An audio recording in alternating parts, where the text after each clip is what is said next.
Right.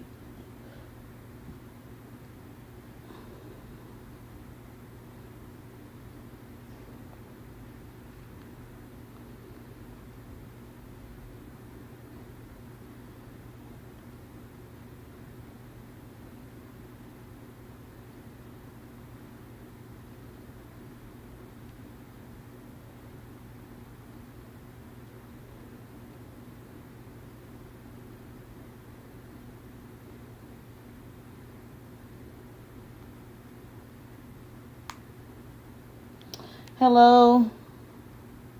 Hey, my phone setting is messing up. Like my StreamYard, I think it ran out of in the middle of me about to go live. I think I ran out of minutes on that StreamYard. So I'm on Streamlab.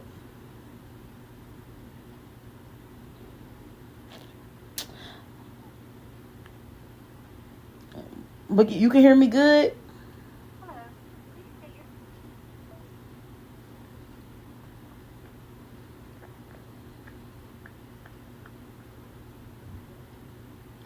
Okay. Yeah, I was waiting on Divine to call me because it was questions.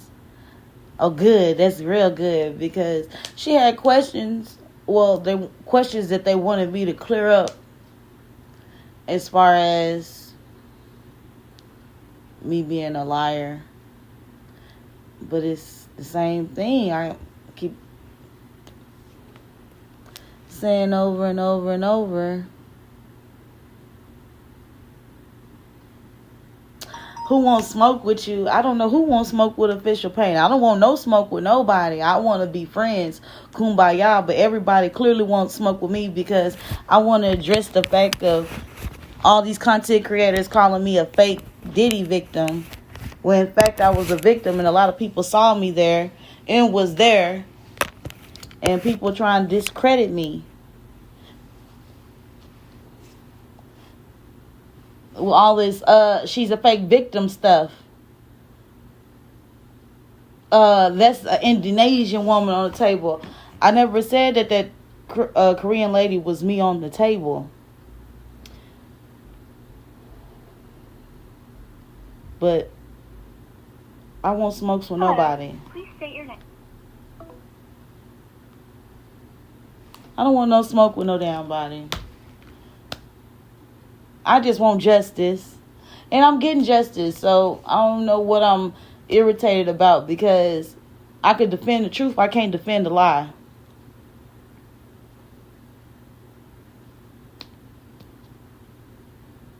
Oddly, yeah, it was odd. Me being 12 and him being 34 and him being my first boyfriend in his 30s. I reflect on a lot of things. I'm not proud of the things that I did, but at the time I was a kid, but I was making grown-up decisions, so I just don't want to blame it on the kids. And Diddy went out his way to prove a point. It could have been actors in the water, dressed up as mermaids, for all I know. I was on hallucination drugs. I was on drugs. I was a minor on drugs at that. In my memory from being a minor, what I remember seeing. So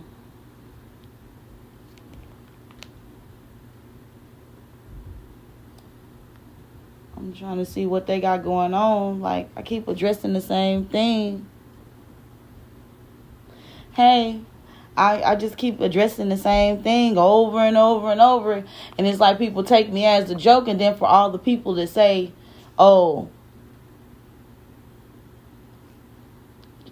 I don't know them, when I actually met people before 2005 and in the strip club 2012, 13, 14, whatever year it was. I met y'all at that club. A couple of people that say they don't know who I am.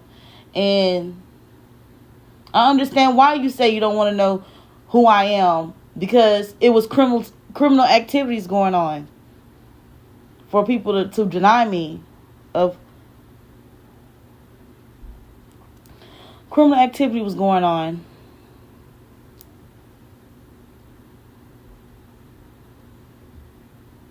And people can deny me, act like they don't know who I am, sitting up here talk about I'm a fake victim, this, that, and the other.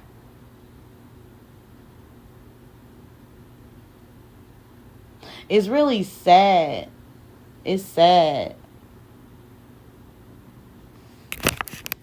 Now, I got to set the phone how I got to set it because it's charging right now because I couldn't do it from my laptop. I had to go live from my phone. But,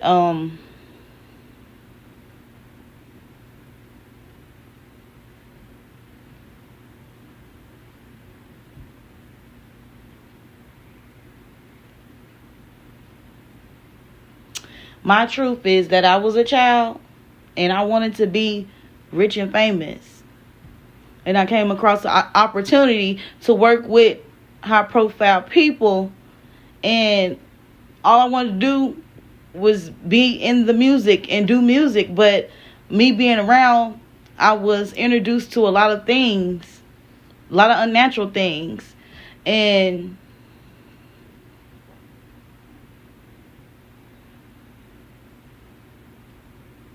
no matter what I say, it seems like I'm going to always be labeled as a fake victim.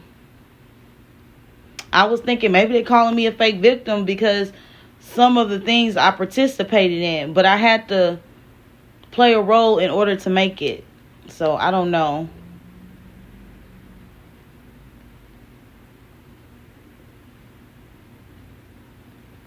I don't know. But you may be coming for me, but the law is coming for you. The law is going to come for you. For you to think you're going to come for me.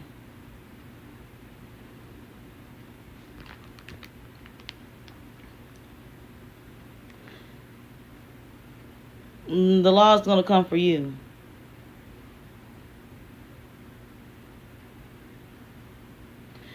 I don't know where Divine is. Hello. She said she was busy. She probably wanted to do it on her. She probably wanted to do it on her page. I was expecting her to get on here and we be on the phone and do it, but I don't know. She said give her a couple of minutes. So, I don't know.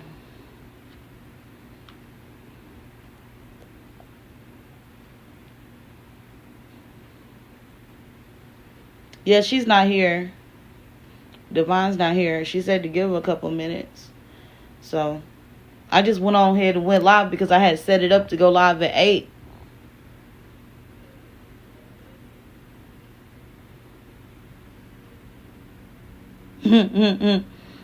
It's funny.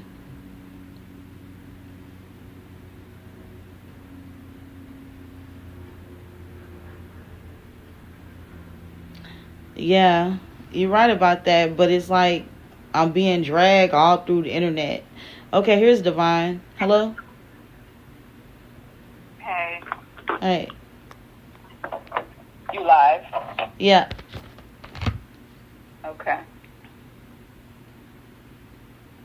Right?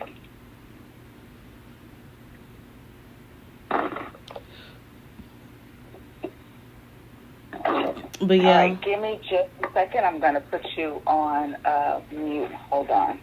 Okay. But I really don't feel like I should keep addressing the same things over and over, because it doesn't matter if I address it, they're going to keep making up that. Even I think even when they pull up in the course, they're going to still be trying to high cap and be funny on me. And it's just like, I have my evidence together, but I'm not going to put out what's going to pop out. But something new going to pop out on Diddy, mark my word. And I'm not going to put it out. And maybe some of the content creators was there with me, the stuff that happened. But,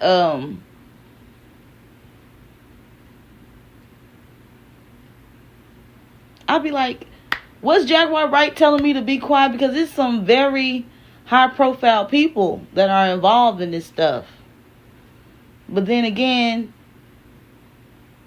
I remember you, Jaguar. But I don't even want to go get stuck on Jaguar Wright. I don't want to get stuck on her.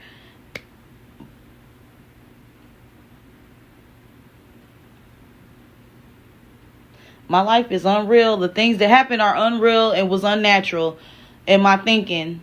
Everything was unreal and unnatural.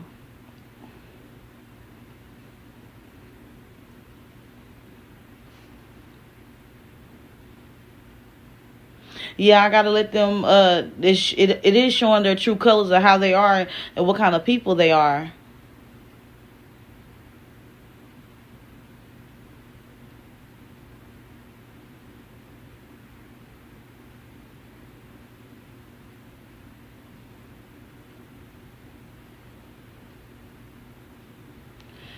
I was a kid.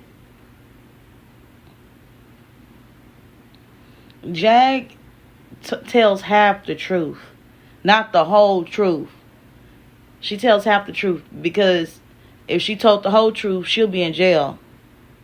She tell half the truth.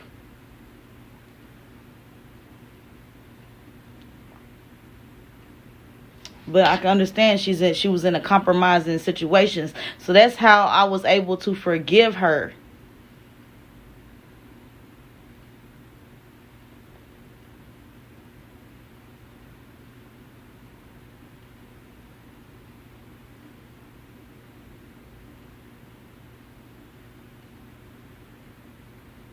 Yeah, it's a messy situation. Hopefully she gets immunity.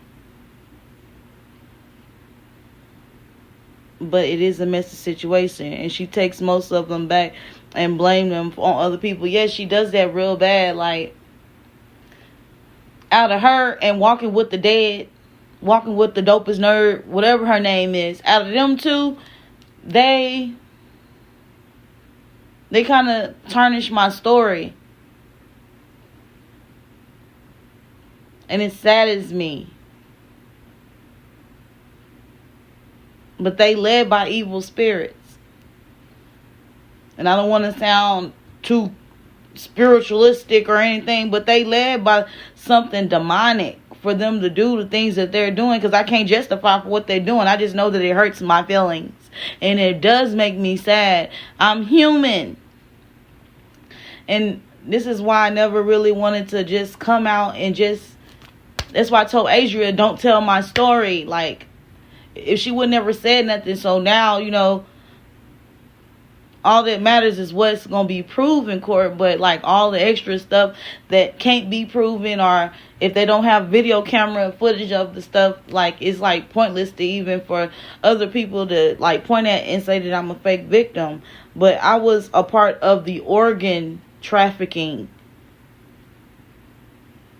I survived that.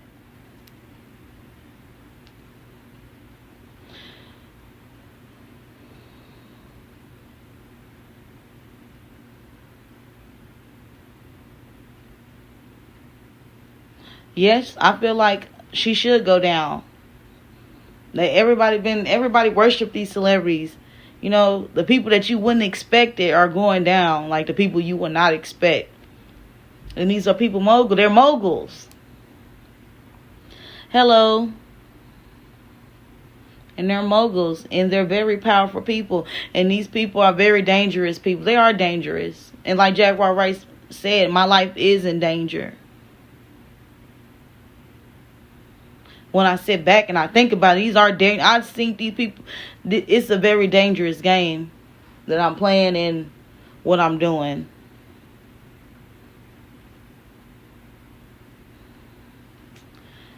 So, yeah. Me and the DG. I'm waiting on Divine. She's supposed to be interviewing me, but she just got me on hold. But I'm here, Mesha. Hold on.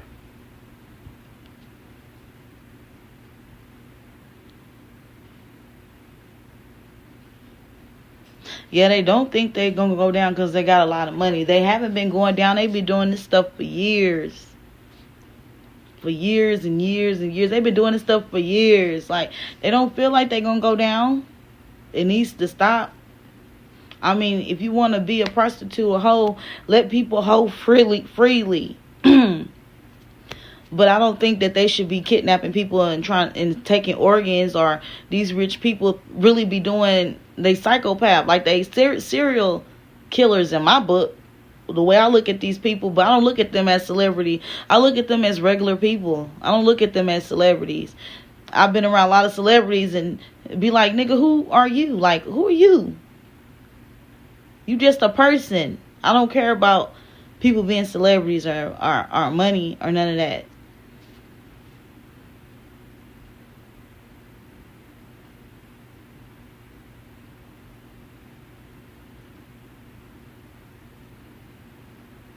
Yeah, I be trying to give myself grace.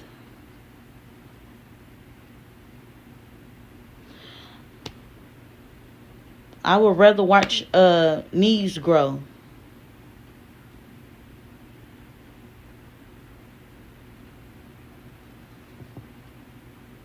Thank you. I mean, yeah, I'm in good spirits, but it's like it's low thinking about how they be putting me in low spirits. Like, it be low. It's low like that, but I'm in high spirits. I'm happy. I'm okay. I'm here. I'm just like a little distraught that I got to keep on addressing the shirt. I think I don't know. I'm just a little bit distraught.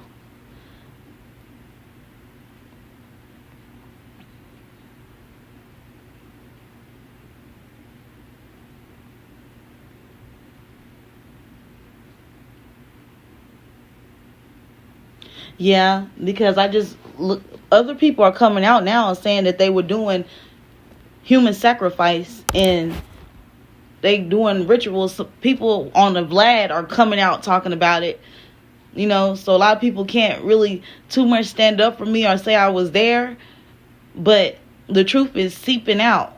They just don't want me to seep out the truth.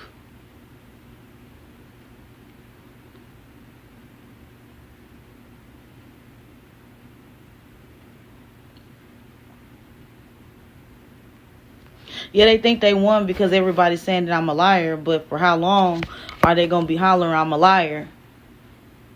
Because eventually I'm going to be brought up.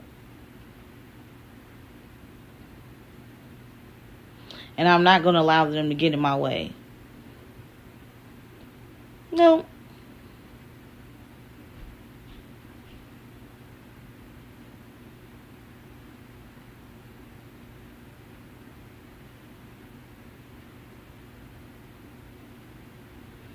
Yeah, but she getting on here talking about your life in danger. Jaguar made plenty of videos saying that my life was in danger. So she had me thinking that my life was in danger. But before all this, I was living in harmony. I kind of regret telling Adria, Adria already knew, but I just kind of regret how all of it unfolded out, how I came out.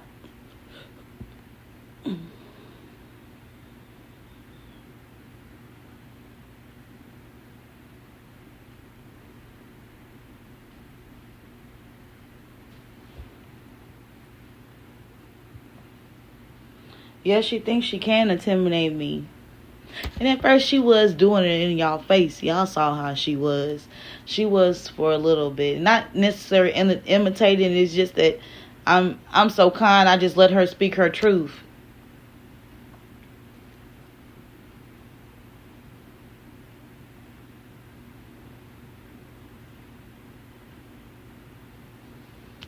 And that she does. Divine, where your questions at? Divine, you ain't got no questions?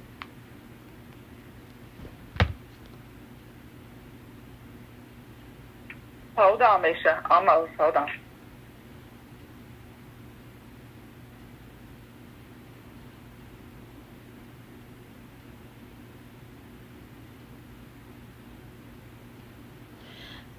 Yeah. It's weird for me to say this, but yeah, he was my boyfriend. I knew a lot about him. He was my boyfriend at the time. And that's what people don't believe, that a grown-ass man in his 30s would take in a 12-year-old and have me throughout my years.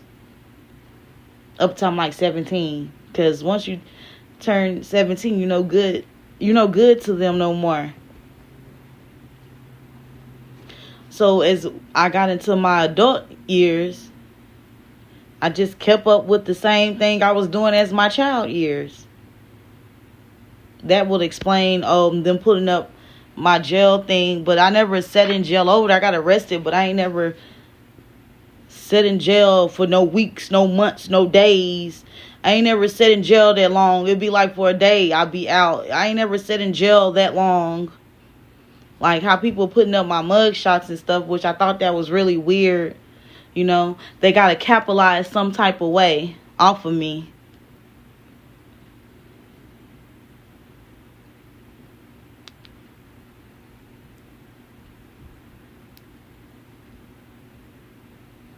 Right.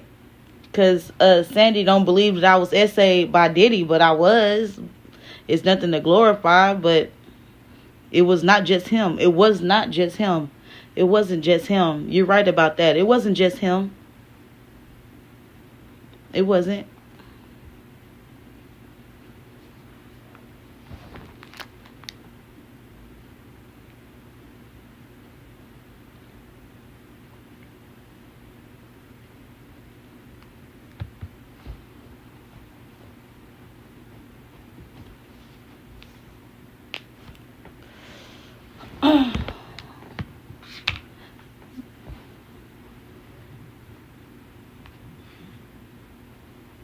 But yeah. Divine, you putting your makeup on or something?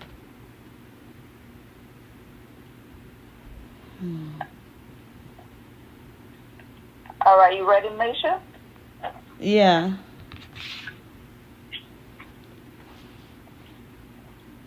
Well, first of all, how are you doing I'm doing okay. today? I'm doing okay. Yeah, I'm okay. Okay, that's good. That's good. Okay.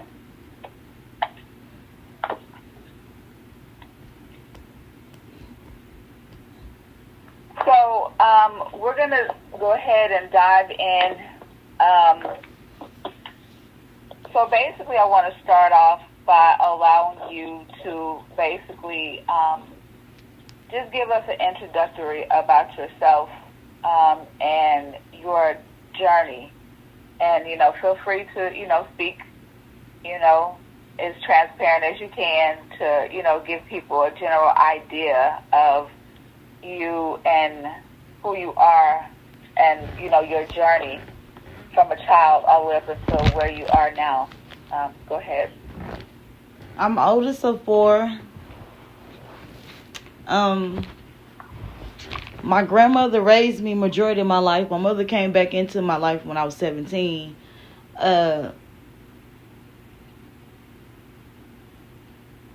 We lived in the suburbs, middle class, on housing.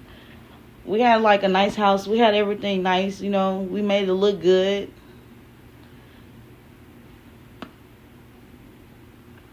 I always had to take care of my brothers and sisters, so, I always had to take on the role of, like, cooking and cleaning. I've been frying pork chops since I was 7. I always had to be the adult of the house, even when I was a kid. So where were you born, Mesha? What city, state? Where were you born? I was born in Dallas, but I always lived in Garland. But we moved to California, but I'm from Garland, Texas. Okay.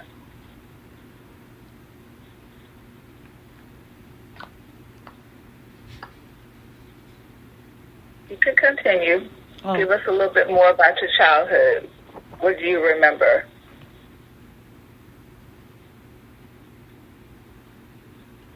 I remember my grandmother, she took us in because she didn't want us to be separated. But I remember her being mad a lot because my mama was a paramedic before she stopped being paramedic, and my grandmother got us.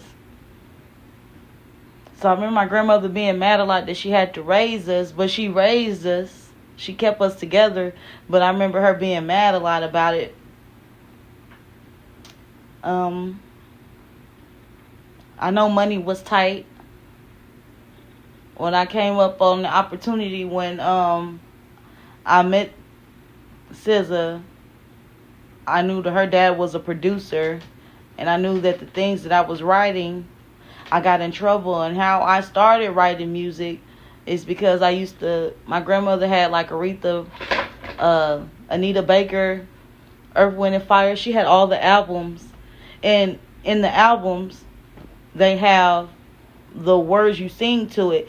And I used to look at that and just make my own songs based off of people music. Like in the CDs used to come with the lyrics in the CD book, and that's how I started writing music. My grandmother saw the things that I was writing. I was writing about sex. I didn't ever have sex, but I have been molested before. And like, I see movies, and I used to write like fuck shit, slut, suck dick. Like I was writing stuff like that, which was like it was a rap. But my grandma was like, what the hell? I got in trouble. I got my tail toe up for that. And then like I started, like, I got love music, all that, and I started just writing music from the Earth, Wind, and Fires and all them. You know how you go Shaka Khan, all them. I just used to look at the words on the albums, and I used to look at the words on the CDs, right? And that's how I learned how to write music. She told me her dad was a producer. I was thinking he could be my producer and take me to the studio to make me do music, but he ended up giving me the card to somebody else that was tied in to the record labels that I was writing the music, and that's how I got introduced to that. And then at first they didn't want me. They said I was too dark to be a singer or anything, so they would basically, they were paying me $500 a book, composition book, to fill up a whole 100-200 page books, and I'm writing music. And how old were you when you were doing this, Mesha? I was 12. It happened at 12, and then when I went back, I was doing the same thing. I was writing music. 2003, like I was writing music throughout the years when I was there, but it started off when I was 12 years old. 11 really, but 12. We're going to say 12. Okay. Okay, so expand on some of your good memories from your childhood. My grandmother singing, or like we listen to music, we sing, we go to other family members' house, like me going over my other family members' houses, chilling with my other family members. Those are my good memories, being around the family. Like the good memories I have are like going to family reunions, going to church, spend night with my different cousins. Those are good memories. Okay. So, how would you say that your life was from birth up until you started coming into this whole musical side of yourself? How would you say that your childhood was prior to the introducing yourself to the music the way that you were? I was a loner. I stayed to myself a lot. I didn't really go outside. My grandmother didn't never let me go outside. I was in the house a lot. Like I met Sis or whatever. We was associates at school, and then like, they was in a room at the time, and they would she would get dropped off over to my grandma. My grandmother watched a lot of kids in the neighborhood, and then that's how that happened.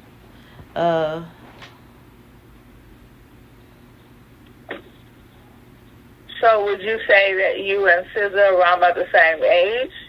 Yeah, we're the same age. Okay. Were y'all close? At school, we really went to school. It wasn't like when going to school and girl, like you go to school, you pay attention. But like, I ended up being close to her, but not close like that. But we ended up being close at the school.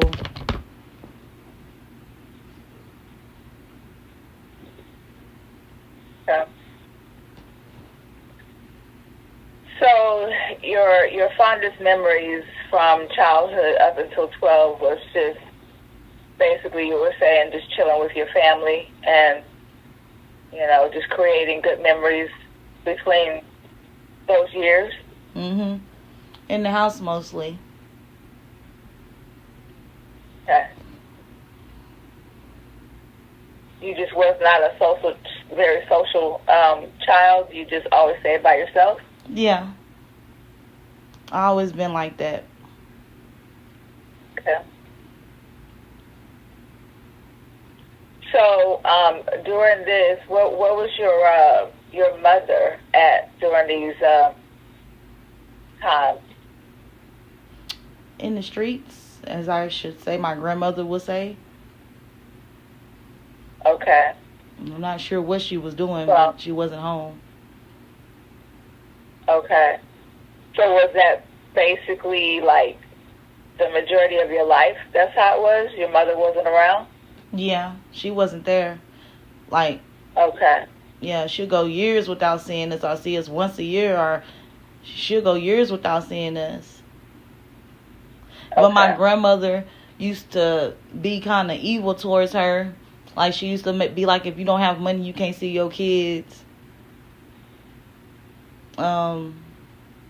She used to charge her to see us, and if she didn't have money to give her or anything for her, she wouldn't let her see us. Or when she do come see us, she end up always arguing with her to where she leave.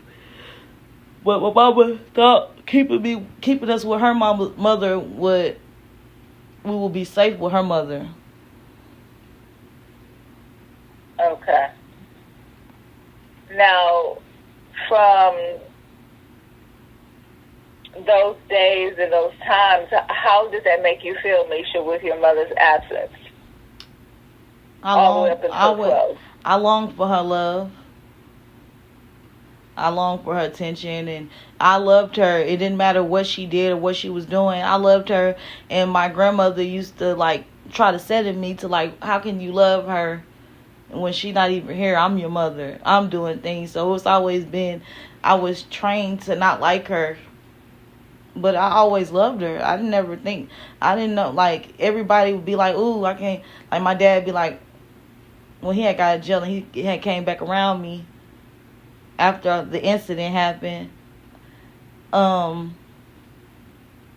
he used to be like, I can't believe I had a baby with her. And I used to be sad, like, dang, you don't want a baby with her. Then he was like, I don't regret you as my child, but I just regret having a baby with her. And I just didn't understand why everybody used to just be like, your mama used to be fine, she ugly now. Like, they just used to down my mom, and I didn't like that. I always loved her, no matter what. And that's a really, big thing of you, Mesha, to still love your mother regardless of her absence. So, when did things start taking a turn at the age of 12? When, kind of expand on that, when things started changing? It changed once I got in that car with them, with Pierre Harvey. It changed. My life changed after that experience. And that was at what age, Mesha? The age you saying? Age 12? Okay. And so can you expand on that? How, take us through how that all occurred from when, before you even got into the car. How did that come about? You got a phone call? Somebody told actually, you to come I was talking outside? to him. Like, what happened? The SZA dad gave me the card. The whole entire day of what happened leading up to that. It was multiple days. It wasn't just one day I met these people and I went there. It was multiple days. I told you I was writing music for them. So let's say they came in March, and then when school was up, they was all like coming to a flavor camp, but it was conversations on the phone being held. They done did my ancestry of my background. they was giving my grandmother the money, like, for the books. Like, I wasn't leaving with them. I was just writing a book, and then I would give them the book, and then they'll give me $500 for the composition books, and then it went down to $20.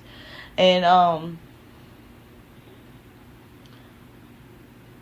the music it had to be good because they kept giving me money for the books, so the music was good. And so, to be clear, you are saying that you were writing songs and it was in a composition book? It was and you multiple were giving it to Clyde Davis. Is this what you're saying? I gave it to the songwriter, but Clyde Davis approved of the money, asked me how much money I wanted, and I didn't know as a kid, so I was like 500. I could have said 5,000, and the man would have gave me $5,000, but everybody was getting over it. I was like 500,000, 1,000, 600, like, they was giving me money for the books, and I just get money to my grandmother. Okay. And so, in those moments, how were you feeling? I was feeling like, yeah, I could be a superstar. I could be a star. I could be a singer too. But then it went from me writing music to them where they didn't want to be like, oh, well, we can't produce you or whatever, to like, I'll have to be like a ghostwriter or something. Like, I'm better to being a producer than being they told me I was better being a producer than being a singer. And then that man introduced me to Pierre Harvey, and Pierre Harvey is the one that's saying that he was Diddy's like his brother, his best friend. And then I was on the phone. I was talking to Diddy on the phone for a couple of months. Like, he was acting like he was my boyfriend. Like, he was grooming me, getting me ready for what happened to me. Because he's more into sorcery. Like, singing over water, that on Shun and all that stuff. He started asking me, do I believe in, like, magic? And he was telling me about warlocks. He told me he was a warlock and all this other junk. And it was different. And he had a childlike mind. The way we was on the phone talking, you would never thought it wasn't sexual. Okay. At first, it wasn't sexual. Expand on that. You said at first. Expand on that. That means once he got me, it got sexual, but it wasn't sexual at first. But he asked me, so have I ever had sex? Because he said the way that I write the songs. And I wrote music the way I wrote music, because when I wrote love songs, I was thinking about the love from my mother. And then I know about sex because of movies, and I experienced something.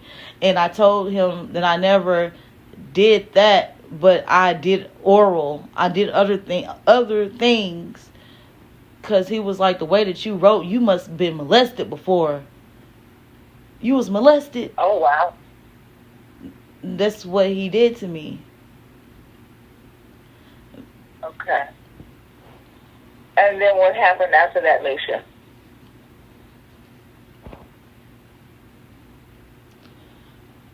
He told me to ask my grandmother, could I come to the flavor camp? It was going to be me and other children. It wasn't just going to be me. It was going to be like a field trip of kids there. My grandmother said, hell no, you can't go with no grown men. I took it upon myself. I told him my grandmother said I could come. She's taking my part away. He was like, you got to tell her you're going to get once in a lifetime chance. And I was all like, it's only once in a lifetime. You're going to ruin my chance to be a star. And she said, that's weird for a grown man to want you come up over there for 48 hours. Hell no, you can't go.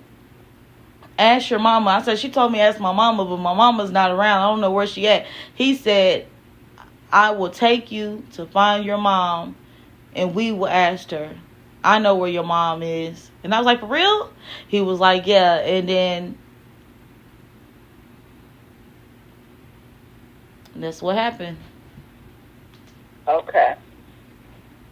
All right. And then from there, what took place next? I got in the car. Take us all on the journey with you of what happened after that. A lot of stuff happened. I don't want to go into too much. I just talk about the stuff I already said. But no, you're fine. Whatever you feel comfortable with, Mesha. I got in the car. I was kind of scared, frantic, and he was being Harvey Pierre, whatever his name is. He was being kind of forceful with me, like, get in the car. And I was all like, no. I was like, his tone, his body language, the sense of it is just like, I was like, yeah, I don't think I should go. He was like, just get in the car, get in. And I got in the car and I sat there, and then he was like, eat a candy at the bag. And some in my head went back to my grandmother, you don't eat candy from strangers. And I was all like, I don't want no candy. He was like, eat it. You don't like candy? I was like, yeah, I like candy. He was like, eat it. It was a strawberries. It was jelly beans in there. I ate a strawberries, and I was like, I didn't taste it. And he was like, eat another candy. Eat one of them jelly beans. And I ate the jelly bean. And I was like, oh, this is nasty. And then, like, I just kind of sunk in. And he chuckled, slammed the door. I was like, I want to get out. And he closed the door. And he got in the car. I'm out. I wake up to being called fat. This little bitch heavy. Them telling me to wake up and walk. I'm out. And I don't want to go into details what happened when I first got there. Okay. You don't have to, Mesha. It's fine. Okay, so speak about what took place after that initial situation that you don't want to speak about. Take us through the journey of what happened after that. I was gone from May. I was gone for a little minute. When I got back, they told my grandmother she could get in trouble because she didn't report me missing. And they told her to take me to the police station to do a police report. But my grandmother was always scared to go to the police station because she never reported me missing. And she said I was going to be the cause of my sisters and brothers being took. And then they offered her money, but she never took the money because Diddy started calling the house, threatening my grandmother, telling her she took the money, that he was going to kill her. He was going to kill everybody. And they messed with the mob and all this other junk. So she just was all like, I'm going to cause everybody to get killed. And somebody ended up buying our house. And we were on Section 8 and she didn't understand that. So we ended up having to move because of all that too. I went to stay with my dad. And then when my dad lost his place, I ended up coming back to her. And we had to move from the house. Because I think that he was still looking for me. Or he was still wanting me to come back. He was wanting me back.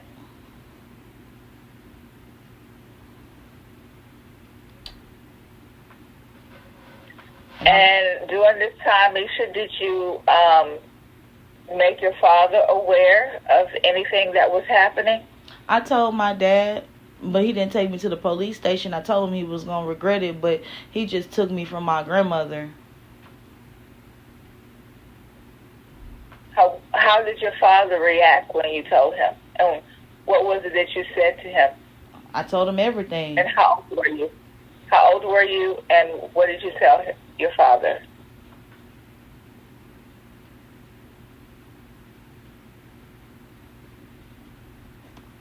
I told him everything that had happened to me and to take me to the police station because we could get $75,000 if you take me to the police station. But then my grandmother made it to where it seemed like I was just such this liar to where he didn't take me. He was all like he couldn't beat them people because they got money. And he can't do nothing to them because they famous or whatever. So he just took me from my grandmother.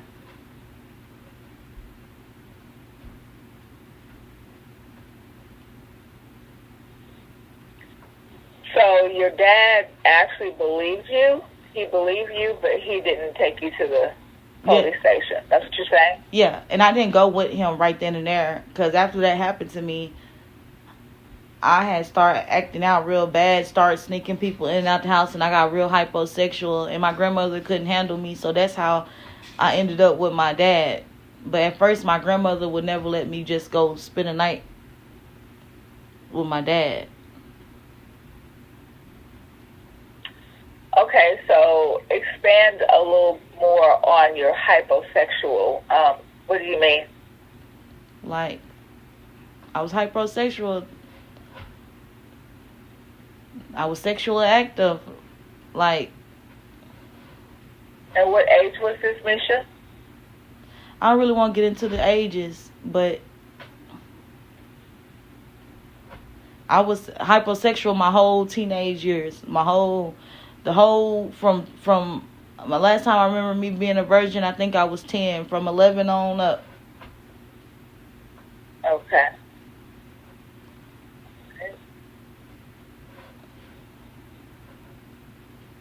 So I believe that you spoke about, even before the situation with you getting in the car happening, did you say something about something happened with family? Yeah. That happened in. Do you mind speaking about that a little bit? You don't have to get into details. Not really, but that happened in the 90s, and he was in his 20s when he did that to me, and I was only 6, and he was 20, and I was 6 years old. I was 6 years old when that first happened to me. Okay.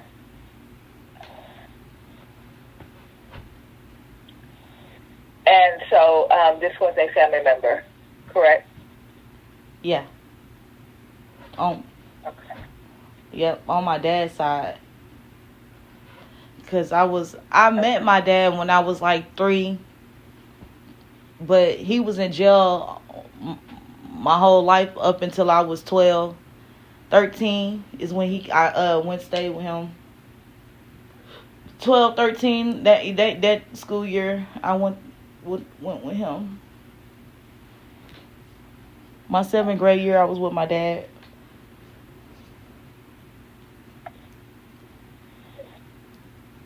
And so, from 6 to 12 to further on, you engage in adult activity, basically. Yeah. Those situations kind of brought something out of you, right? Yeah. Okay. And then take us down like a little, road of what you were thinking during those times when you were, being promiscuous. What was going through your mind? Did you feel like you had to do those things? I feel like I had the urge to do it because Go ahead. I was horny. I had the urge to do it. Okay. But we wasn't penetrating each other. It was more of hunching, dry humping. It wasn't, and it was like kissing on the necks and stuff. But it wasn't what I experienced when I first left and got in that car with Diddy and them.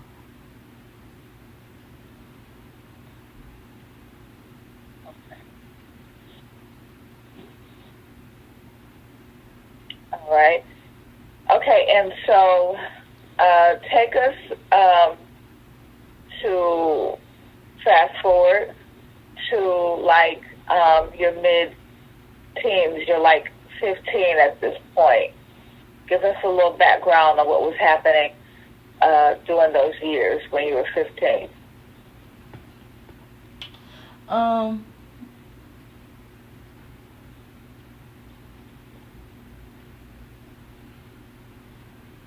What was happening, and where were you? A lot of stuff was happening. Were you at home with your grandmother, or were you over there with Diddy? I was over there with Diddy. A lot of stuff was happening. And then he will have me, then he'll take me back home. It was just weird. He just had too much access to me. And people like, what is he doing, But he had a lot of access to me to where I will be with him and then I'll be back at home. But once he had gotten me pregnant, I stayed over there with him. And how I got away is the incident with him giving the police officer the money and them putting me in a mental hospital, which I think it was a college. They ended up putting me in that, and I was like, Roseanne came to that place, and I was like, I'm not crazy.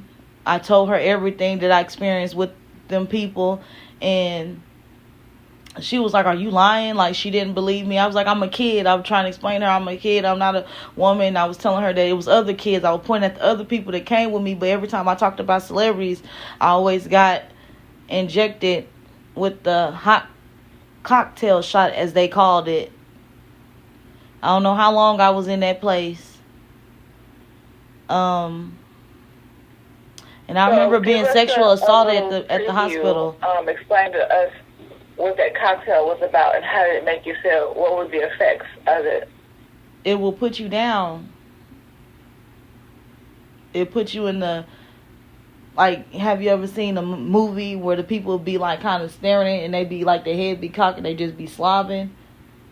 You're conscious in your mind, but your body and everything is not reacting to your mind. It slows you down all the way. So it'll kind of put you in like a sedative state, kind of make you shut down a little bit. Yeah, so I had to learn how to stop talking about the celebrities. That was their way of controlling you? Yeah. Okay. So when you talk too much, you got an injection, basically. Yeah, or electroshock with the, I don't know what is it called when they put two little things on the side of your head and they electroshock you. Okay.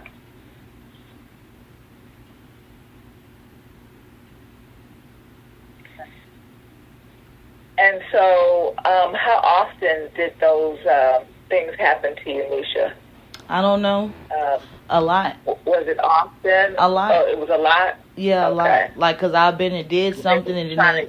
They were just trying to keep you quiet. They just wanted you to shut up because you kept talking? Yeah. A lot. After every crime, mostly, but a lot. Okay.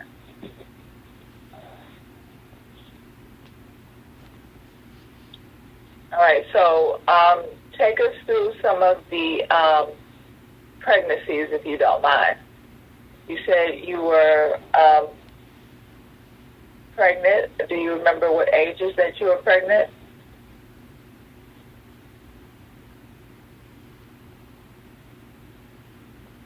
I had a lot of miscarriages, but I remember one time him stomping, kicking the baby up out of me. Okay. I think that was a boy. I remember having babies, but then they'd be like, it died. And then I remember overhearing him saying that he sell kids on the black web. He sell babies. I remember this. I came out saying Chance was my baby because I remember something happened. Me and Kim was pregnant at the same time, and he had made people have sex with me and her, like the whole party. And at first she thought she was better than me until she had got into my situation. But that made me go in labor. What happened? That made me go into labor. And they end up doing a C-section at his house. A doctor cut it out. They didn't cut me from my chest. They cut me down at the bottom, y'all. Because people get it confused when I said that they cut me. And I got cuts from up here because they were going to harvest my organs. But Diddy said, do not kill her because I'm still using her light. Okay. So let's expand on that part just a little bit. Now, I know you were young during that time, and did you understand what he meant when he said that I just want to use her for her light, keep her alive. Yeah. Did you understand what he was meaning? Yeah. For my energy, for my soul. Yeah, I understood what he was meaning because the stuff that I experienced, it hasn't really just came out in the courts yet. And I don't want to talk too much on it, but he know what he did, and them people know that they are part of this cult, especially content creators been a part of. They were kids and they were a part of the cult, because some of them around that time, 2005, they were 17, 16, and even Jag is a part of the cult. But okay, all right. So now let's touch on what age you were when you came across these content creators in the beginning. I'm not speaking about right now. Let's talk about these people who are saying that they don't know you, they don't remember you, but you remember them. You can, as much as you want to expand on it. You don't have to go into too much detail. What age were you? in 05, I was 14. So you're saying that you remember some of these content creators on YouTube back then at that age, and fast forward to now? Yeah. It's the same people? Yeah. Wow. Okay. Right. And so with that being said, that explains why they say that they don't know you. Yeah, because I know, I remember the crimes. So a lot of people say they don't remember me because I remember the crimes. I remember their part in the crimes. Okay. Okay. And so all of these people were participants in the different crimes that were committed that you witnessed? Yeah, a lot of people were participants in the crime. That you witnessed for yourself? Yeah. Okay. All right. So let's talk about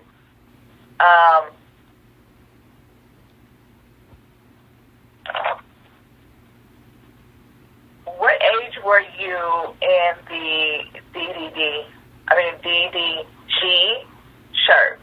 Do you remember? It depends, because when I ran way back to him, see, when you go to the studio with Diddy, he used to have like a rack of DG shirts and a rack of skirts, because it was like a certain attire that you have to wear when you perform. When I went back to him, I was 13. And that summer, but of that winter, I turned 14. Because my birthday fall late in December. But when I got there in the summertime, I was 13. I'm sorry. 2004, I was 13, and then I turned 14. So when it turned 2005, I'm still 14. At the end of the year, I turned 15. That's where the confusion come in, because I be like, I'm 14, I'm 15, I gotta remember if it was the summertime, then I was a younger age, but in the end of that year, I was the age that I'm supposed to be.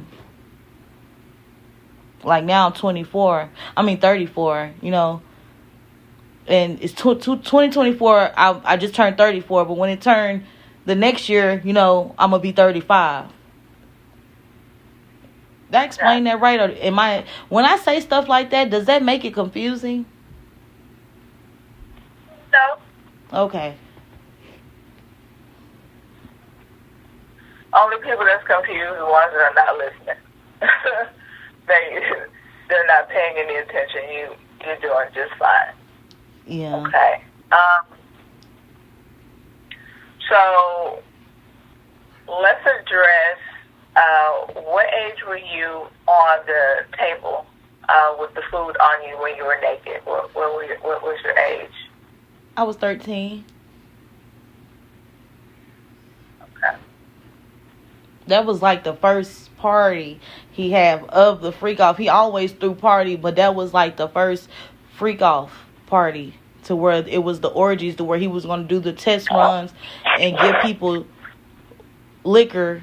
He gave the women champagne, and the women couldn't drink the men liquor because he had hormones to make everybody horny in the liquor, to make it be a orgy, to where everybody was like attacking each other like animals. Okay. That's different. Very, very different.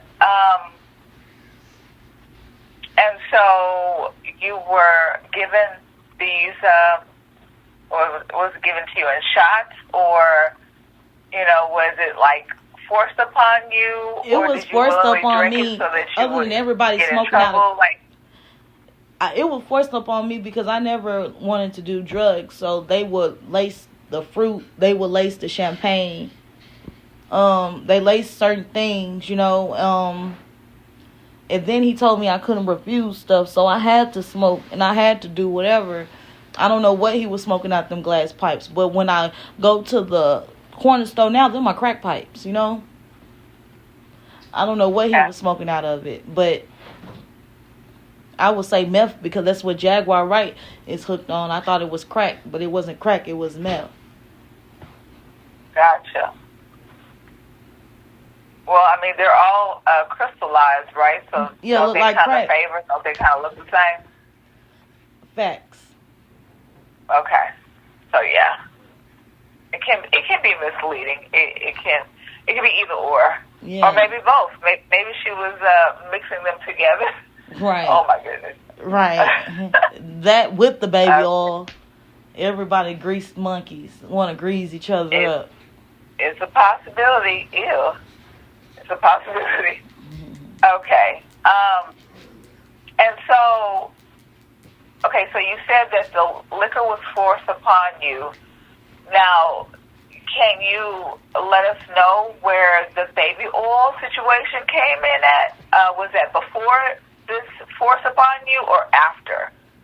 It was, when I was there, I was around a lot. They invented the baby oil. It's not baby oil. So you were around when they actually started concocting it together? Do you remember what age that was when they was doing that? Yeah, they just put it in the baby oil to like disguise it, but it was not baby oil. It's something that if you get a little bit and like I'll put a little bit on your shoulder and I'll be like, go empty your bank account out. You go empty your bank account out and you will be under my trance for 4 hours. I don't know what drug. He invented something. And he invented fentanyl. Like, he invented that stuff. Like, the fentanyl is killing people on the streets. Wow. Okay. So you were present.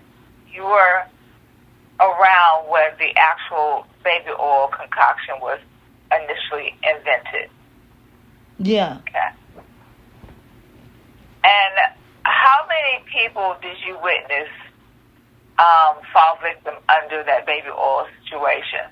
Thousands. Was it like forced upon them, like it was Thousands. forced upon you? Yeah, they get drugged. Were you seeing other people being squirted down with the baby oil, and then they was just left incapacitated and taken advantage of? Like, could you explain how that baby oil work? Let's say his mama was arguing with him about something, and he'd be like, shut up, and he'll just squirt it all in her mouth, all in her face, and then he'd be like, suck my dick, and like she'll go to doing it.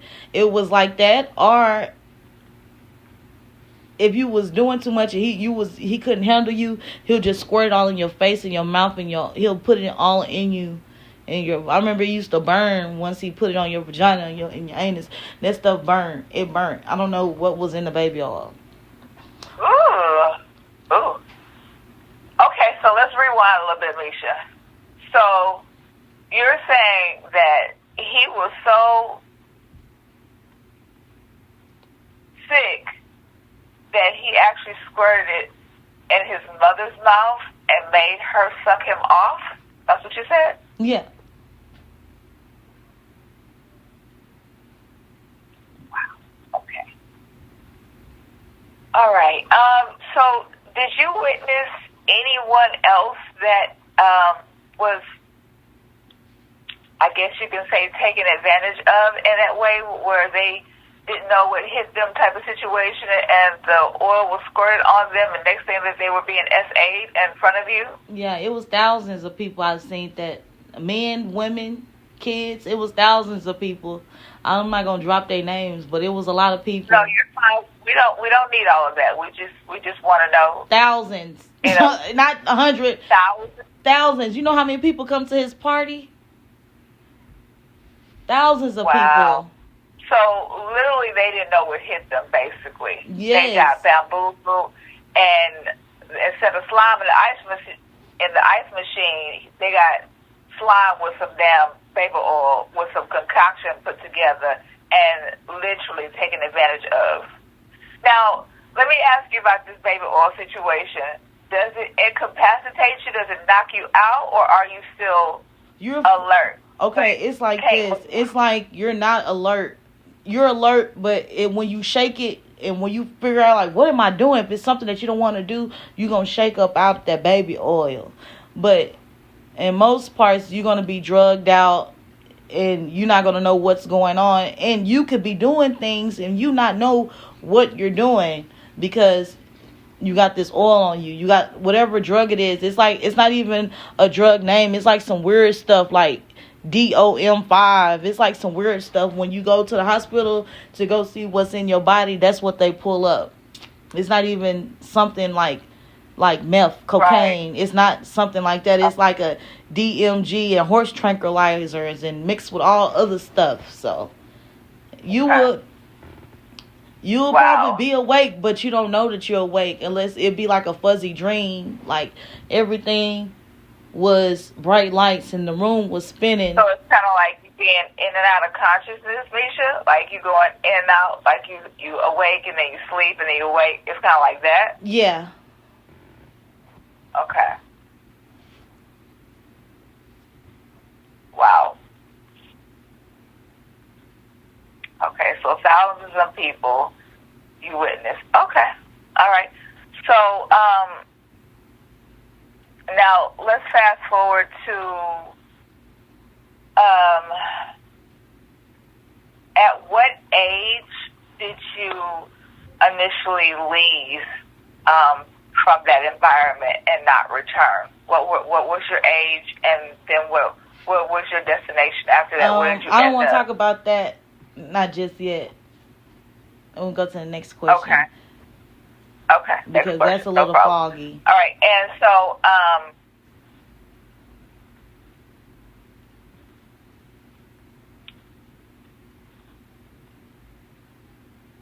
I'm going to talk about what's going on right now.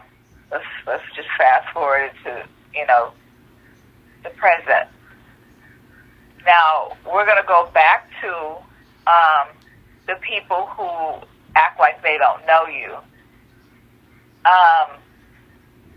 I just want to expand on that just a little bit because of it being such an important part of this whole entire puzzle that is being put together in front of everyone, everyone's involvement. We're not even speaking about names. We're just speaking about the fact that people from her childhood that are now content creators on YouTube that are claiming that they don't know her because of their involvement.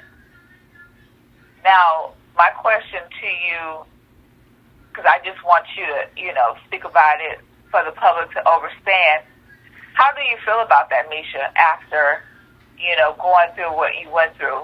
How do you feel about these people acting like they don't know you? Okay, I feel like I'm a nice person, but then the other side kick in to where I'm like, y'all just full of baloney. You will be found out. Justice is coming. The reason why I'm speaking, justice is coming for each and one of y'all. I feel like I already knew y'all was going to do this. I don't blame y'all for doing that because, like Jaguar said on that video, Mesha is acquitting me on crimes I didn't see. She's a fake victim. She's implicating me on the crimes.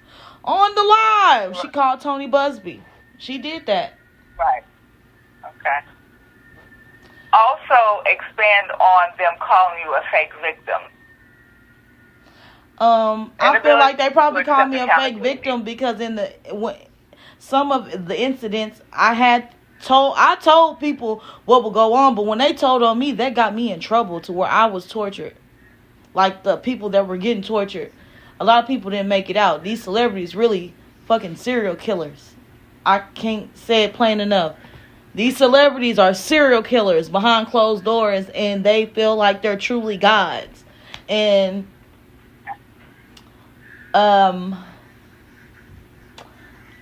it was either my life or their life. So I feel like they called me a fake victim because, for example,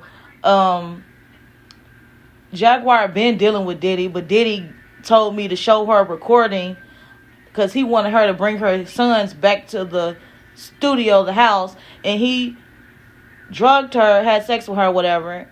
He told me, he gave me the bottle to give to the woman, so it probably was like I drugged him. But I drugged her, but I didn't drug her. I didn't make the bottles or none of that, because every bottle he give people, they will be sealed. So you wouldn't think nobody would drug you off a sealed champagne bottle. So, right. For example, he told me to show her this video, and I was all like, I said, don't drink that. And she was like, you just a stupid little girl. You don't know. I said, you don't remember what you did? I said, that's your son? And she was like, yeah. I said, oh, he drugged you. And you did things to not just me, your son too. And she was all like, you're fucking lying. And then I showed her the recording, and she looked at me like that's how she got stuck in it. So what you're saying right now is you're speaking of Jagatha? Yeah. And the fact that she SA'd her own child, and yes. It was filmed. It was filmed, yeah, but that wasn't her fault. No, I understand. But she was also drugged, right? Yeah. Okay.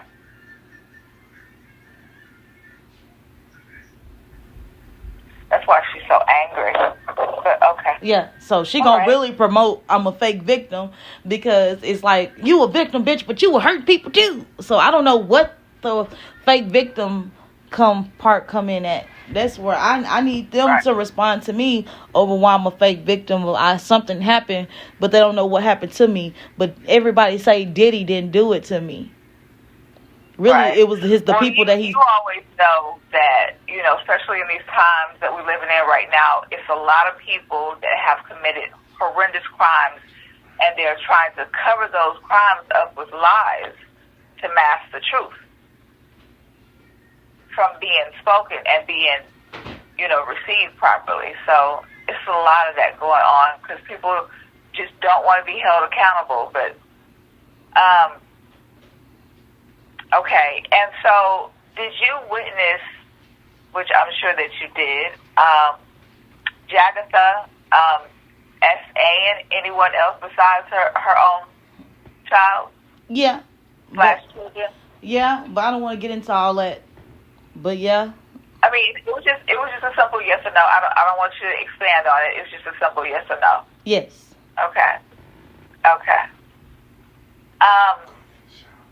Now I'm going to give you the open floor for you to expand on anything that was happening during those times that you just want to speak on openly. I really don't want to. I ain't got nothing to say. Let's play your game. I don't have nothing to expand on. Other than justice is coming. Even justice might come on me. You never know. But justice is coming for everybody. No, you are going to be protected, Mesha. We're not going to worry about that. You were a child at the time, and you are safe. You are being divinely guided and protected. Nothing is going to happen to you except for the fact that your truth is being heard by the whole entire world, and you're going to get justice. That's what's going to happen. Yeah, I hope all victims get justice. Yeah, you're definitely going to get justice. So, all right. Give me just a second. Let me get my game. I'll put you on pause for just a second. Hold on. Okay. Yeah, thank y'all. I tried to do the best as I can to explain it.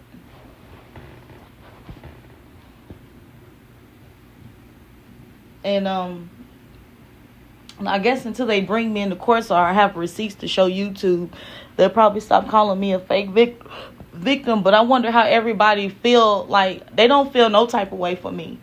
For them to get up here and to bash somebody that said that they've been through something and to call them fake and that they're lying. Like, they don't feel nothing. They don't have no heart. I feel like them people soulless. And they projecting the way that they feel about themselves on me. That's how I really feel about everybody that's calling me a liar or a fake victim. But they can type my name and they can get clicks and views, and y'all click on their stories and it's support my page, send a donation. They can make GoFundMe accounts. They can do all this stuff, but then they want to say that I'm scamming people.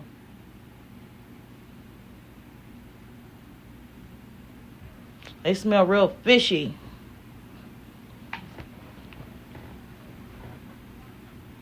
All right, you ready, Mesha? Yep. All right, so we're going to change the energy a little bit, guys. So we're going to play a little game over here.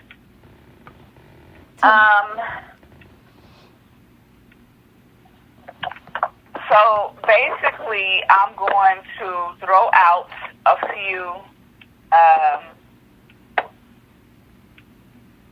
music titles with a verse.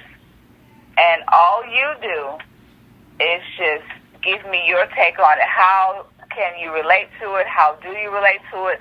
What does it make you think? How does it make you feel? And you can just speak about, whatever, however you want to do it. Okay? You ready? I'm ready. All right. All right. So let's see. First up is going to be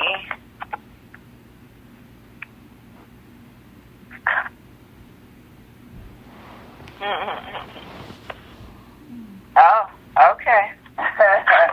Probably not the right person at this time since it's so much heat, but we're going to do it anyway. Mm-hmm. Flawless. We teaching girls that they cannot be sexual beings the way that boys are. How do you resonate with that? That's some bullsh crap. That's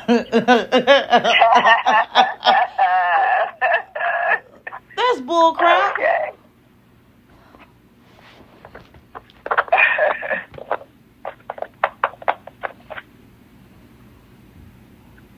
You want me to go to another one? Yeah. Okay. Yeah, I was thinking that you wasn't gonna be feeling that one. All right. So the next one is gonna be hypnotized. I just speak my peace and keep my peace. How do you resonate with that? Whatever I'm saying, I'm just saying facts. And it's peace be with you. Shalom's what I get from it. I'm going to say what I got to say, and I'm saying it respectfully. Okay.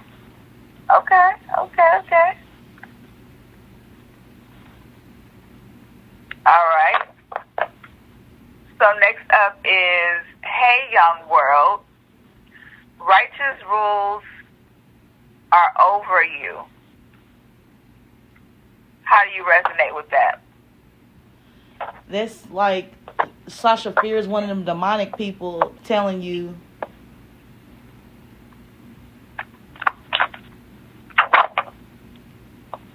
that something evil is controlling them. Or it could be God, but that sounds like something Beyonce would say or something. Or somebody that's... that's actually old school. That's Slick Rick.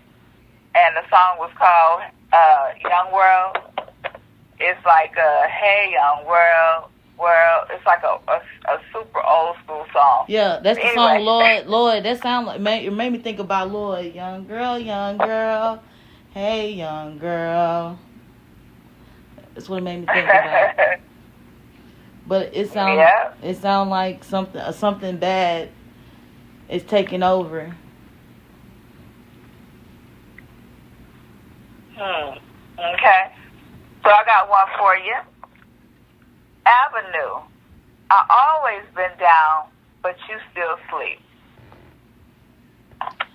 I always love somebody, but they're not paying attention to the way that I feel. I have feelings for you. I held down for you, but you're not even paying attention. You don't even know that I feel for you. I love you. Okay. All right. Awesome. All right. So next up is Adorn. Can't wait to see your grin. Love, your smile just makes me light up. All right. Love and war. Truth be told, I'm waving my flag.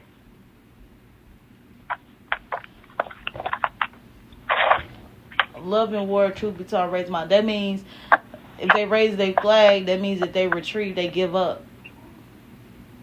Okay. All right. And next up is CeeLo. I'm going to keep it real.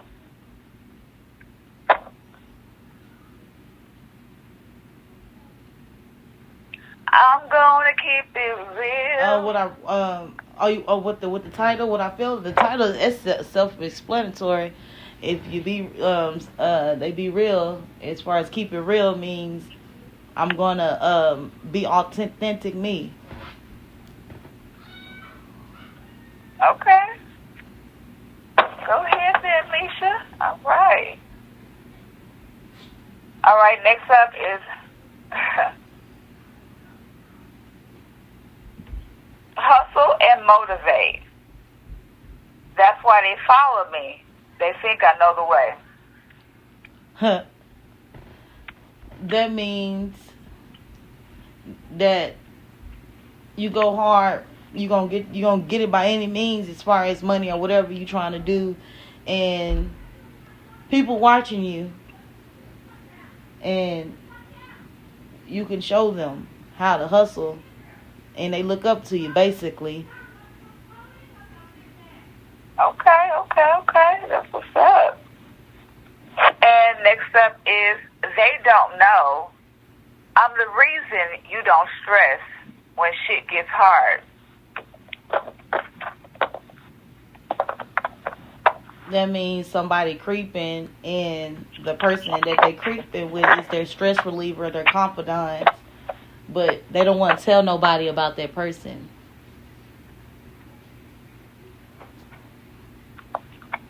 Okay.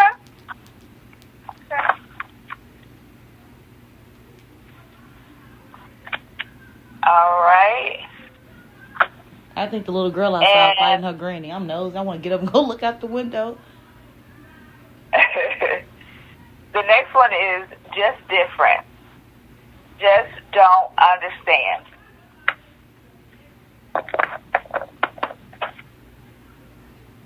Don't understand? Yep. The title is Just Different, and the lyric is Just Don't Understand. Like what I'm going through with YouTube. Mostly people don't understand me, don't believe the truth. They believe something happened. Something. Right. But not that person. It wasn't him. He said he a narcissist so much that his fans not going to believe that he done that. He talked it.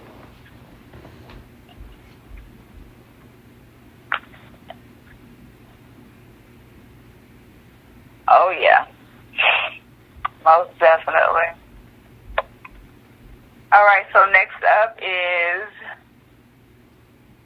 tired of balling, there is no number to compare with NIGGA in my state of mind.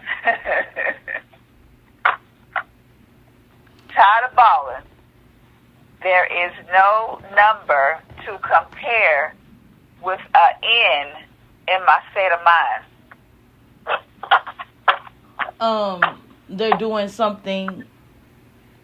It sounds like one of them rich parties where they up there doing stuff they got no business to do. They got too much time on their hands. Like they got too much time on their hands to where they can get crackheads to fight to the death. So they just do dumb stuff. Gotcha. Okay.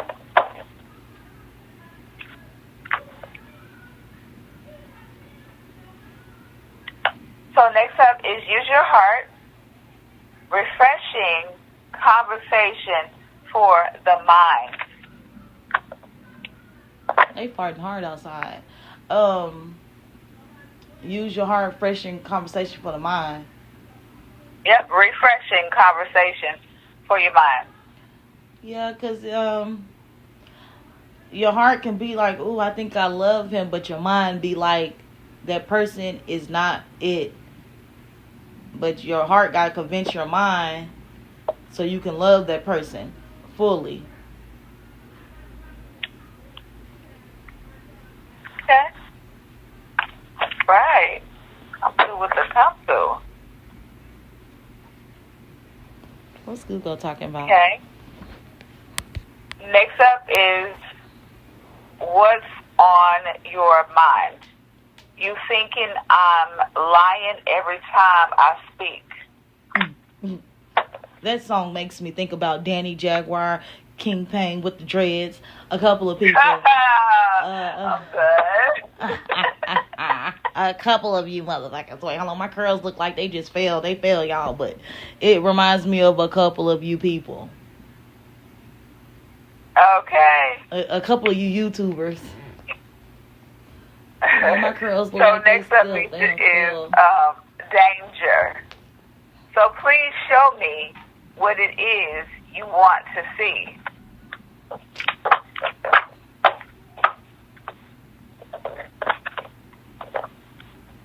Mm-hmm. Danger, please show me what you want to see. Yes.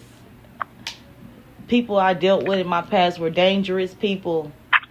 And they had showed me. They showed me everything I needed to see. So that little saying means everything glitter. What they say, everything that's gold, everything that glitter gold ain't good for you. Right? All right, that's what's up. Next up is needed me. You was just another NIGGA on the hit list trying to fix your inner issues with a bad bitch. How you resonate with that? I felt like P. Diddy was on the hit list. I'm playing now. Now, what that mean? What I mean by that, you on the hit list. Like, yeah, nigga, you hitting a couple other people that hit. And I tried to level your ass up and you still can't keep up with this bad bitch.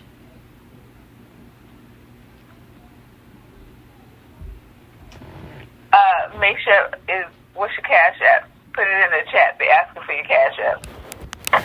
What's my cash app? I don't think my phone let me type. I put it at the top. It's 90. You can put it in the chat. You can type it in the chat and put it in there. It won't let me.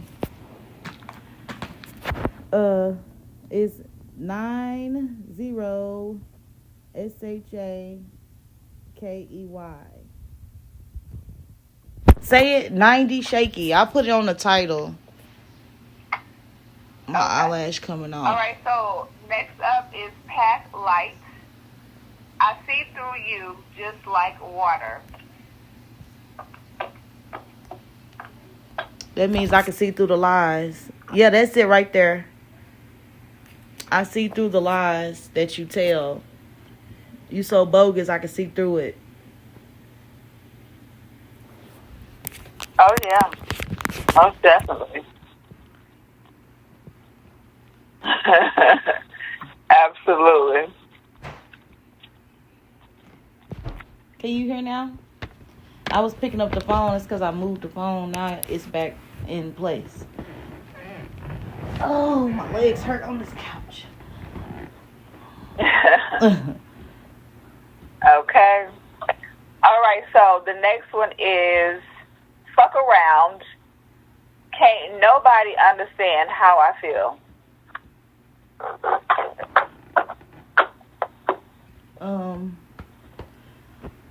I feel like don't nobody know how I feel. Like these people that's taunting me a little bit. Like I really be hurt them calling me a fake victim, talking about I'm lying. And I feel like can't nobody understand me fully. Can't nobody understand what I'm going through. They're just judging me and not trying to understand me or get to know me or ask me questions. They just make their own judgment. But you gonna mess around, you gonna find out, because I'm gonna tell you about yourself, and I'm gonna tell you how I know you and where we was at when we did it and how we did it and how many people was there and who got hurt. Okay.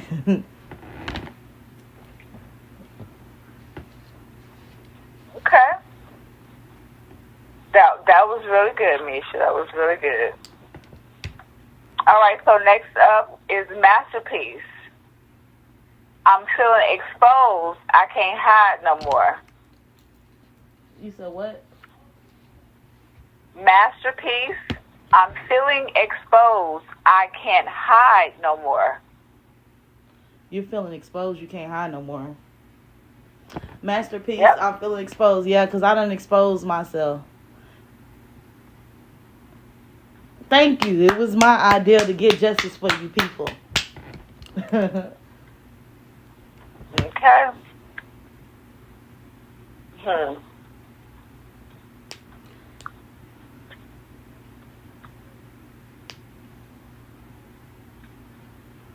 All right, so next up is going to be at your best. Excuse me. You may not be in the mood to learn what you think you know. At your best. That's about a virgin messing with a grown man, and he telling her, or she telling her home girl that, you think that you know about it, girl, but you don't know about it.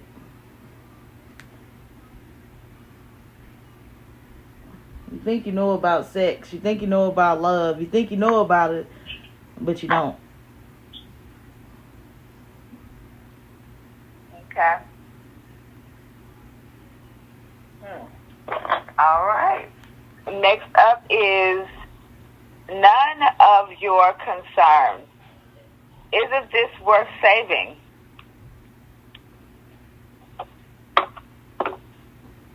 How do you resonate with that?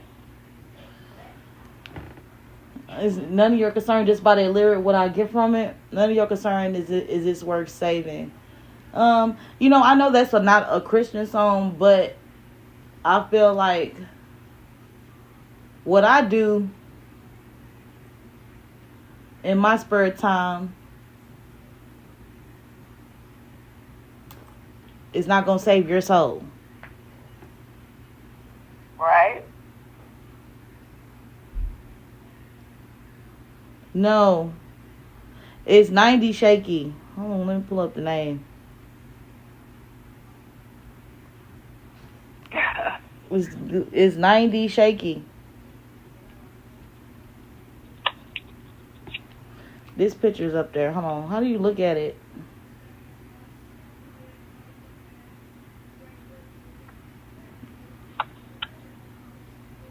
It's 90 Shaky. You had it right. 90 Shaky. Okay, so next up is dedication. How long before opportunity meet preparation? Thank you. You said what? Dedication. How long before opportunity meet preparation? You gotta wait till it's your time. You gotta wait till it's your time to pop out.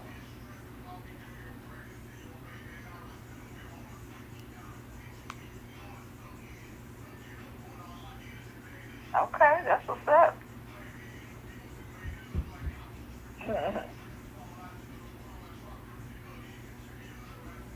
And the next one is earned it. You make it look like it's magic.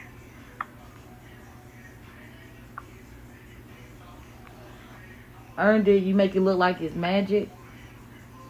Right?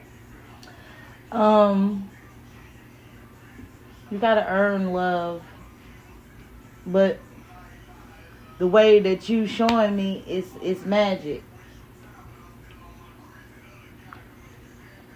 It's like magic with you, like you're doing a magic trick to make me love you.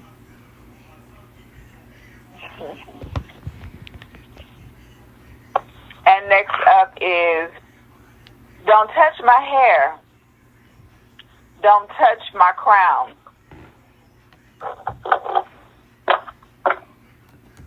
It remind me of Israelite. And like when I be on here and I be having my head covered, so people attack you, you know. Cover your head. Yeah, they attack your crown. Yeah, to protect your crown, so you gotta keep it covered. Yep.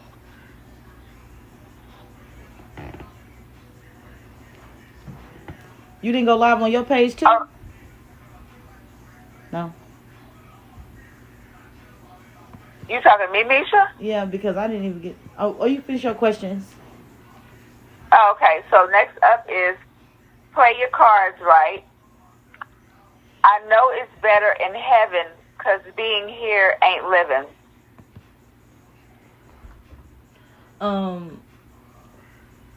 Live your life the way you need to live it without, like, watch what you do because you can get killed and get took real quick. Get your life took. Right.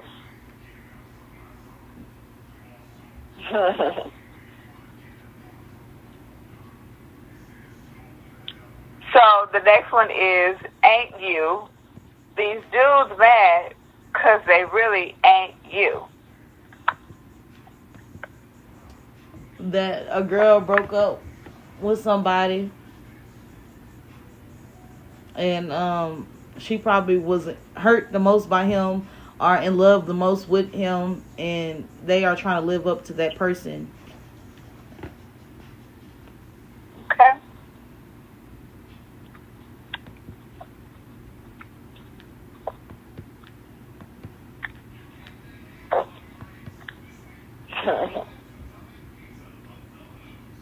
All right, so next up is rolling hills, more expensive than money, more valuable than anything. How do you resonate with that, Mesha? The rolling hill is more expensive than money, more valuable than anything. Yep, rolling hills.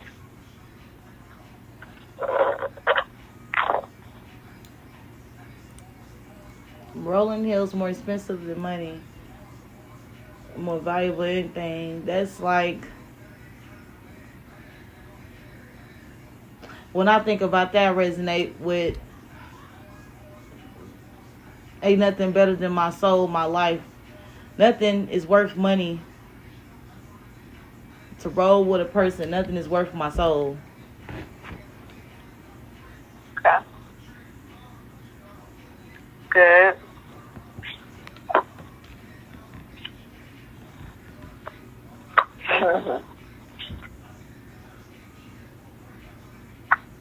All right, so next up is,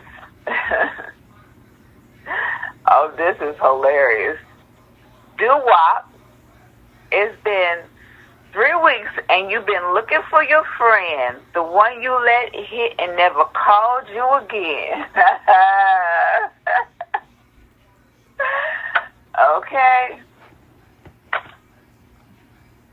Clearly, these people smashing and they ain't calling back, one night standing people. Okay. It's been 3 weeks, okay? All right, so next up is I'm better. I be too much to handle.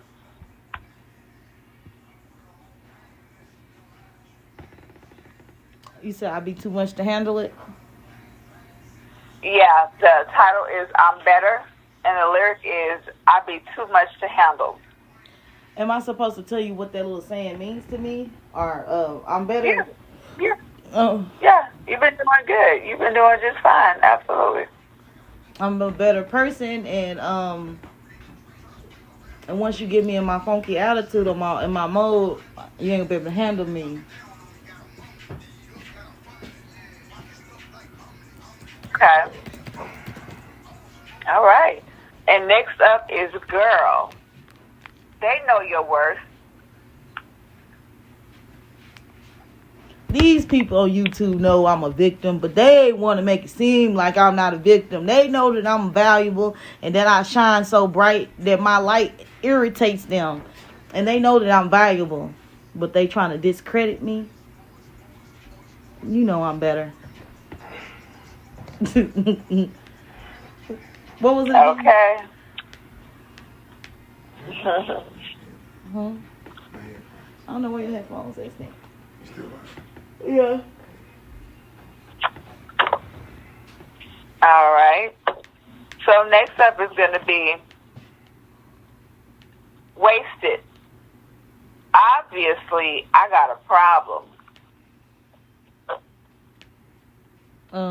Drugs, Jaguar Wright. Self-explanatory. Oh my Clearly, goodness. she has a problem. Girl, you almost took me out with that one, Mesha. OMG. Okay. That song made me think about Jaguar Wright at the drug man. Talking about, let me touch you real quick. Trying to touch a man in front of your man. Oh, no. You didn't watch You the witnessed that, Mesha? She was on there with the Jamaican man. She was trying to touch the Jamaican man. Oh, no. That's terrible.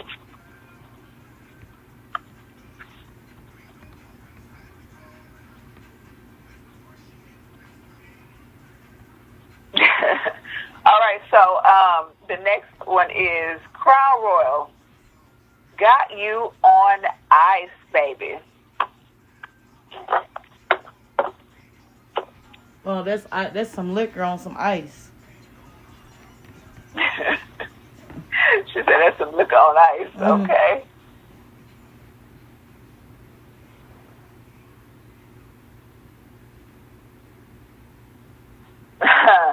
All right, so look, I'm going to take y'all back. Space age pimping. I'd be obliged if you step outside. My ride is awaiting. How do you resonate with that, Mesha? I hopped my little happy young ass in that goddamn car. And then it went, and it went from the young me and all the way up to the grown me. I thought I used to have to be on some space age pimping mentality. Wow. I got in that car, got on a rocket ship, and never came back. No, I came back because I'm me.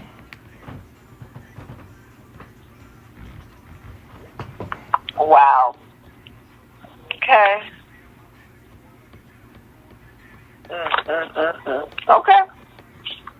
All right, so next up is, let's see. Love and happiness. Something make you do wrong. Make you do right. Okay. For example, love and happiness. Not you got a ponytail. Oh, sorry. I was looking at somebody struggle to put their hair in a ponytail. Okay. Hold on real quick, baby. Click on it real quick. Okay. Love and happiness. Love. Yeah, I see we got some correct folks in the chat. MJG and A-Ball. Yeah, that's the shiz naive right there. Absolutely. I have to have that in my little game. Renegade said that in the chat. Okay, I mean, love will make you, if but you love step can, outside. love can My make you do ride wrong is things. awaiting. Hey, you can get hurt it. Okay, for go ahead, love. Mesha. Oh, you can hurt for love. You can kill for love. But Love is supposed to make you do good things, but love can also make you turn cold and black and dark. My eyelash is coming off on the camera. Hold on. Oh my! I'm trying not to show my goods. Hold on. Okay. All right. So next up, Mesha, is live your life. Be careful for the life. Be thankful for the life you got. Stop looking at what you ain't got and be thankful for what you do. What are you trying to do? How you resonate with that, Mesha? You said what? Let me see another one for too quick.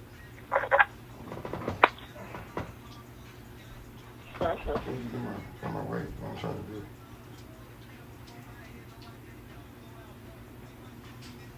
My bad, I was struggling with my ponytail.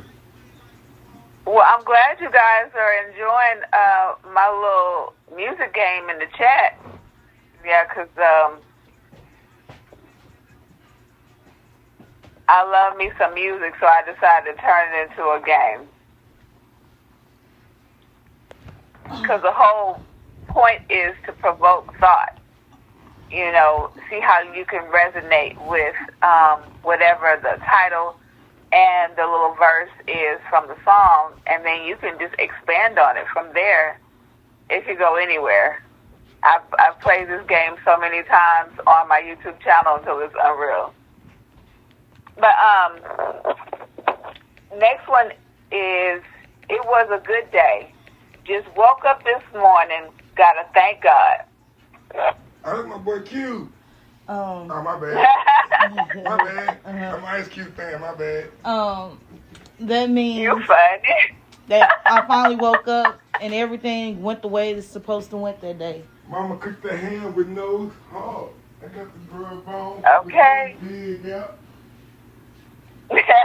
Right? On the grill. I want to okay. I see I got folks waking up now. Okay, that's what's up. Where I live. All right. Another 24. I gotta go because I got me a drop top, and if I hit the switch, I can make the. I got him rapping now, you know. You turned him into a mumble rapper. Now Jaguar Wright gonna go, you heard the boyfriend in the background rapping. Oh my goodness. Okay, so next up, Mesha, is switch up. That's what We've been here before. Same shit, new day. Same drama. Anyway, baby, ain't shit changed. A motherfucker be like, ooh, baby, I changed. I love you. I'm different. I'll be different. I won't sacrifice you no more. And then all of a sudden, your ass on the sacrifice table. Oh, my goodness. Oh, wait. Yikes. Right. People are here to hear Mesha's story and to listen to the relate to her past. These questions are confusing them, I'm sure. Oh, Google don't understand the game that we're playing. Yeah, she don't get that part. Yeah. But she can play it back later on. So the next one is Racks in the Middle. I've been riding solo trying to rebuild.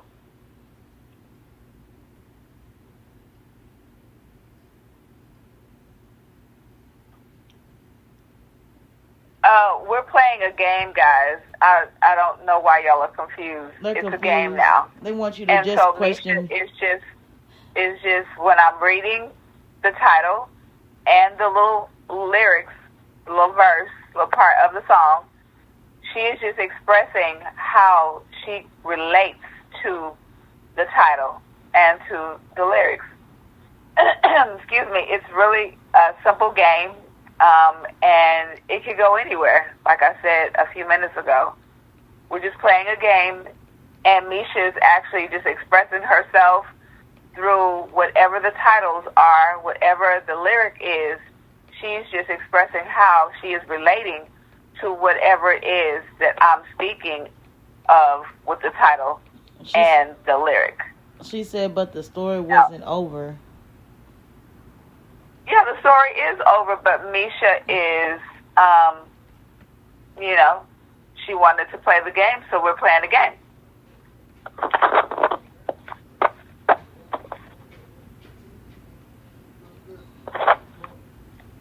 So it was racks in the middle, Mesha. I've been riding solo trying to rebuild. And some of you in the chat was actually getting it because y'all are guessing what the songs are. Even T in the background guessed what one of the songs was. He started rapping.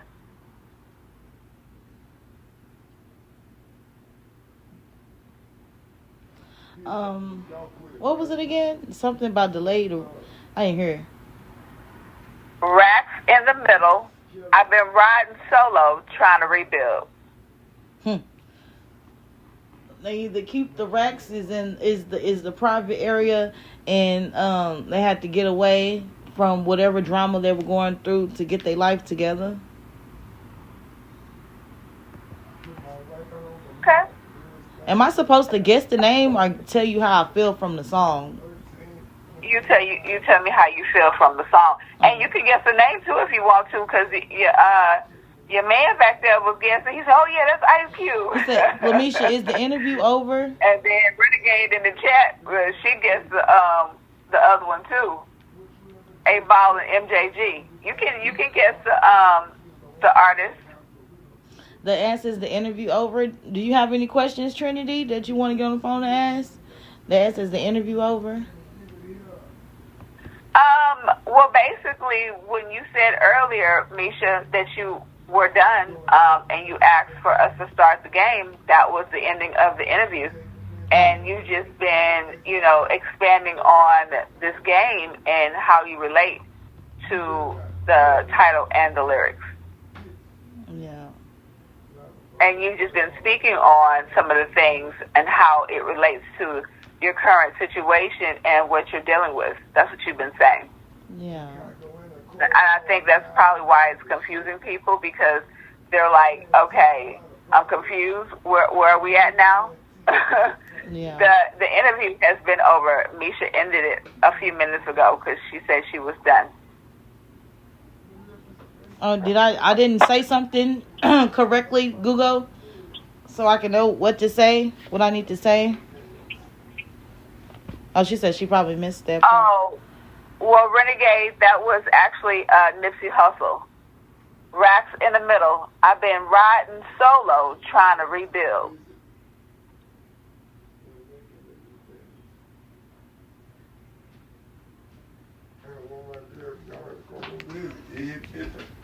Totally eat it. That's the power is locked without the flesh. Yeah, it's one of my favorite songs by Nipsey Hussle, by the way. Okay. Oh, they shoot it. But yeah, so since it's confusing everyone, we can, cut it off here at this point. And would you like to, address and or expand on anything else, or you want to just cut it off at this point?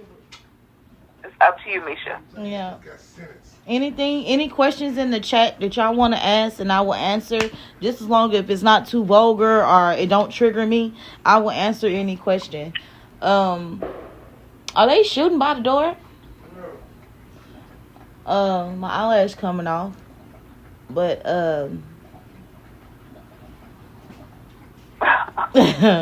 Poor baby. Right, You a mess. I've been pushing it off. But other than that, do anyone have any questions that they want to ask me? I hope I answered everything correctly so far. Yes, she can. She can. She can move around. Get your ass outside with that shit. Get outside with that shit. She's not under any type of confinement or anything right now. She's just speaking freely about what happened to her.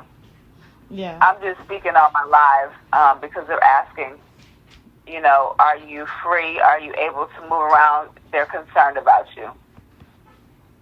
Yeah, I'm free to move around. Yeah. I was more so. Yeah, she's free. Yeah, I have feelings too, and it does hurt my feelings Even somebody named Kimberly Smear said it, like, they went and, like, I googled my name and they made like a whole little thing, like, I believe but now I don't believe she's a victim. Like, it's just weird. It's that stupid ass Lionel B apology. I should never probably did that apology, but I only really did that to help Lionel B show. But when y'all listen to the apology, I'm gonna go back and play it. I said I don't understand why I'm apologizing, because she was gonna have to come out anyway. I'm apologizing, I guess, because people are getting the stories misconstrued, where made her have to come out faster than what she was already gonna come out. I didn't understand the apology. And Lionel B can post the part where I'm crying. I said, no, I don't want to apologize because I feel like I shouldn't apologize. The fuck I'm apologizing for? But I did that because he had me thinking I was gonna get a book deal for $100,000 and all this other junk. So that's why I did it. But I should be done with my book in a month or two, another month or two. Yeah, she was on Lionel B's show, and she's speaking about what happened on the show. Yeah. My family. Why your family don't believe you? My family do believe me. They just can't believe that it happened to me because I never spoke about it. That's like my family be like, you tell me if somebody rape you, even if they say they're gonna kill us, but I never spoke about these things. So I guess that's why I never spoke about it until now. I mean, all these years I have spoke about it, but they blow me off like I don't know what I'm talking about. They felt like they ain't have no money. They couldn't help me. They couldn't do nothing for me. I guess these people with this money make them feel small. I don't know why they do the things they do towards me.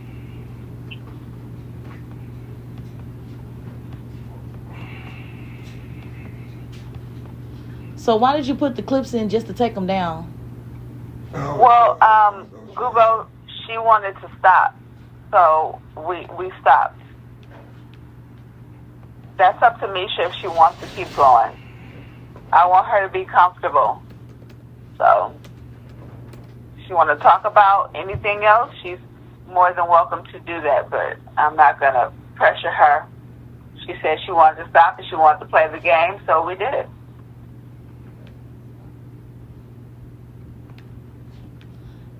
What other question does she want to be answered? Well, I guess she feels like you're not done. I'm talking to Divine.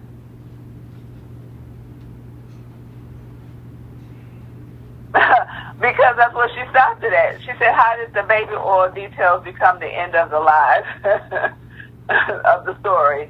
How the baby oil what? How did the baby oil become the end of the story? Meaning she wanted you to expand more on, what happened after the baby oil situation. What about the baby oil? I didn't want to go into deep details. No, she's saying besides that, meaning after that. After what? A lot of things happened. You blacked out. What happened after the baby oil? You black out. You wake up like, what have I done? In situations. What about the baby oil?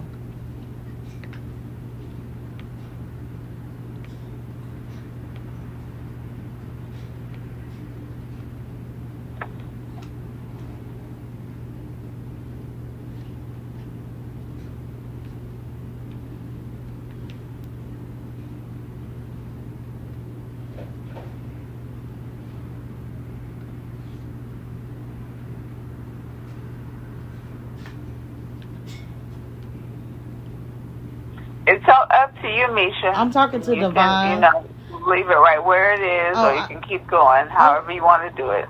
Okay. Well, if we could come back tomorrow and try it again, if we didn't do it right today, we'll figure it out. I mean, it's not that we didn't do it right. It's just, I think, of course, as per always, people have questions. Yeah. And, I guess they want you to, expand on certain things or maybe even volunteer, stuff that you haven't talked about yet. But, that is going to go also with the case. So she can't speak about certain things, guys. So yeah, I can't talk about certain things because certain things haven't even been brought up. I can't talk about a lot of things because a lot of things I spoke about will be in the new case. So a lot of things I can't speak about. The baby all details, last part she covered. How can that be the end? Mesha telling the story. The baby all is just a detail on what's even need to be discussed so long. Now we're playing the question games. Well, we asked you what questions to ask. What questions that need to be asked? What questions need to be asked? You guys can put in the chat what other questions you guys would like for her to ask. Yeah, to answer. Yeah, because I just addressing the DG shirt. The way the room was set up, it was a rack full of clothes, and you just have to go find your clothes size. But he picked your clothes that you practice in what you did in. When he put the baby all on you, you will do what he say do. I never said I was on the table, and there was also kids chained to under the table, but they didn't put that part out.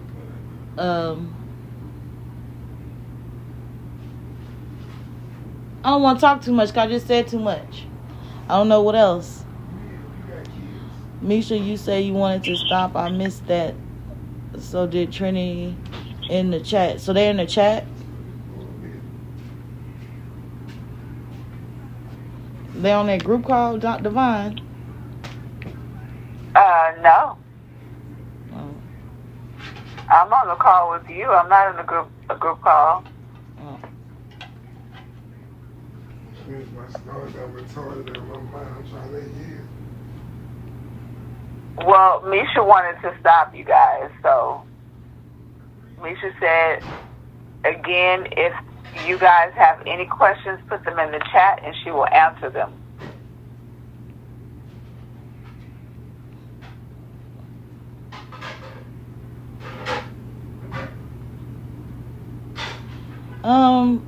I think I did.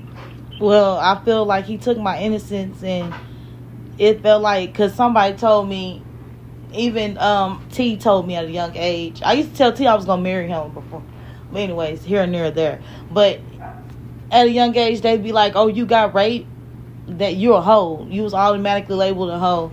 My family labeled me a hoe, and it wasn't my fault. Well, it was my fault. I don't know whose fault it was. It was the grown person's fault.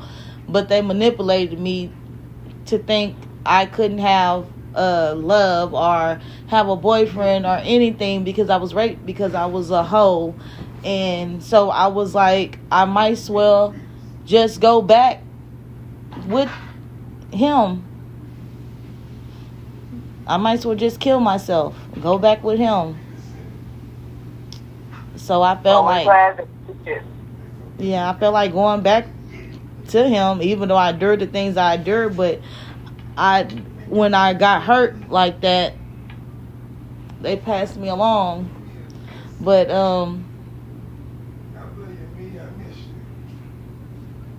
I didn't deserve the things that happened to me, but I just felt like I had no choice. I felt like I had to do it. Like I had to go whatever, because even every celebrity have to go with whatever somebody else is telling them how to do it. It don't matter. So I was like, I just go along with whatever they're going through so I can have the riches, the famous, and the money. I guess I'd rather have money and go through it than be poor and go through it.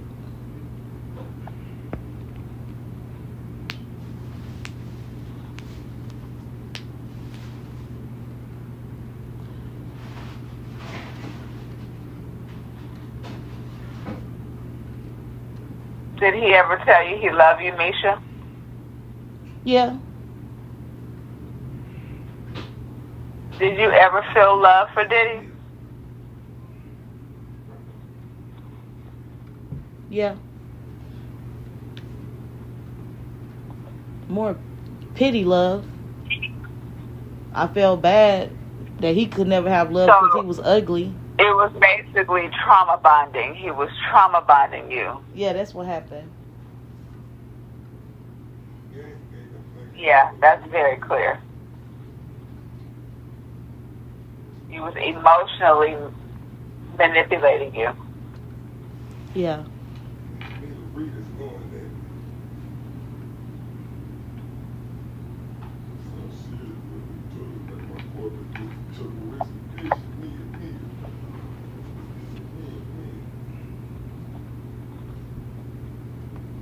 I thought. That's what I thought. But that wasn't love. But you think abuse is love. Especially if you never experienced real love. Or if you have got love, everybody like, ooh, I've got to do this because it is. Like, people act like they don't want to love you naturally, but they have to do it because you're alive and you're here. You want it somewhere.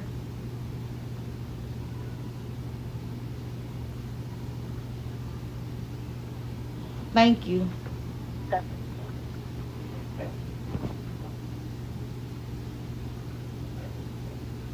Yes, she is very brave, and that's why she's going to get justice.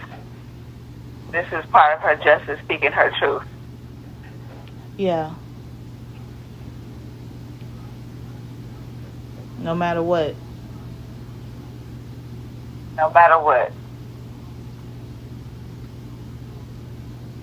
No matter who don't want to claim that she's a victim or not, I'm going to keep on screaming it. Yeah, who don't want to believe or whatever. They know I'm a victim. No matter who don't want to acknowledge you and say that they know you and don't know you type of situation, you still going to get justice. Yep, I ain't got to pray for it. I know I'm going to get it. I'm declaring it. It's here. It's here. Y'all just don't see it, but it's here. My justice is here.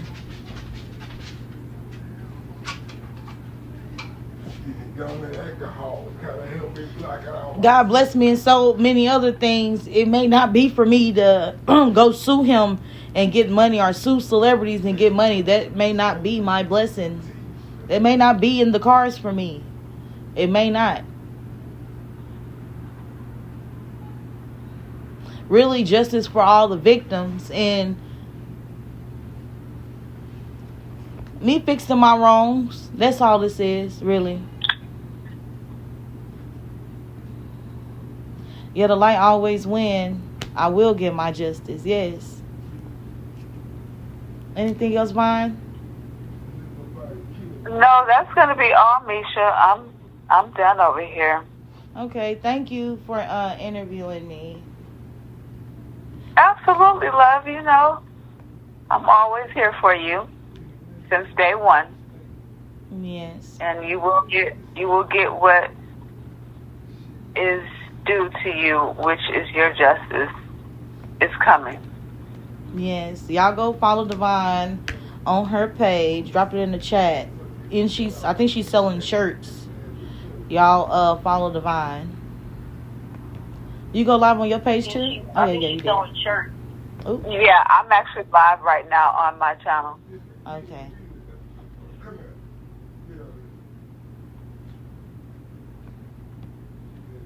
Yeah, you guys can tap in on my channel. It is Divine Discussions, Divine, topics _ discussions. And y'all can, tap in on getting some of these nice T-shirts, these custom T-shirts, the unfuckwithable and the sapiosexual. Absolutely. Yeah. Y'all can come place y'all orders. I do feel like he should be held accountable. Him and along with a million other people should be held accountable for their actions.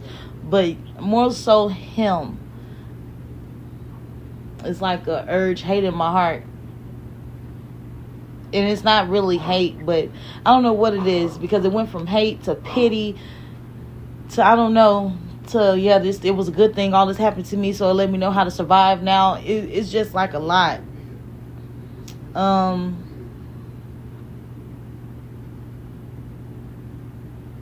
He just not so high as he think he is. He's not as high as he thought he was. And it will soon reveal how crazy he was behind closed doors. I don't want to just tell everything because I'm going to let the courts do their job.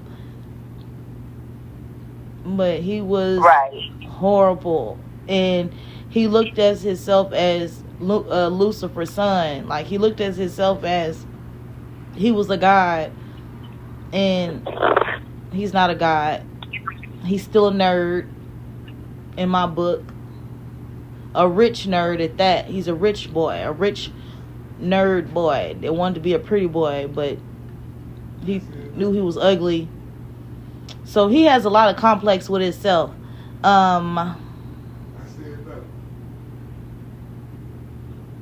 But the monster that he built to seal the pain from his hurt past gobbled his tail up. And the life cycle of karma's up on him, and his demise is here, and everything he built will fail and fall, or he might just get 10 years and get out on 2. We'll see how this go.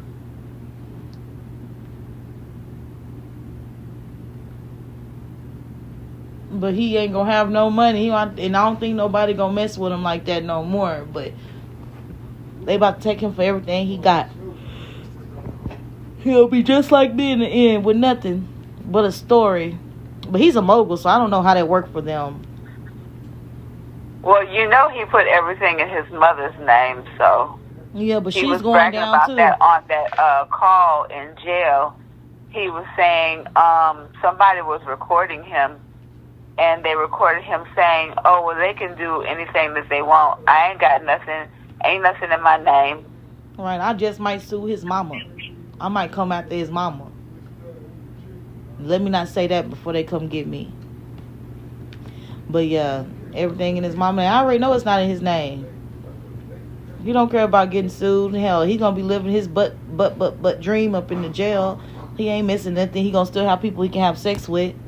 He's in there preaching, being a priest over people, so he still has followers. He's adjusted. He's well adjusted. Yeah, I'm praying he will never get out.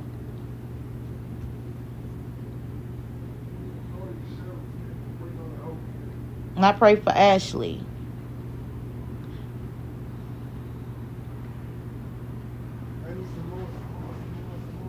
Because they try to make her seem like she's lying. She's not lying about what she experienced. And it's just crazy. Everybody that come out against him are liars. Even the autistic girl, she made it to the news. She's lying up there on the news, lying, and not thinking that your family can take money and they can reject you in public. Like, people need to think. People need to open their eyes to think, to know what's going on.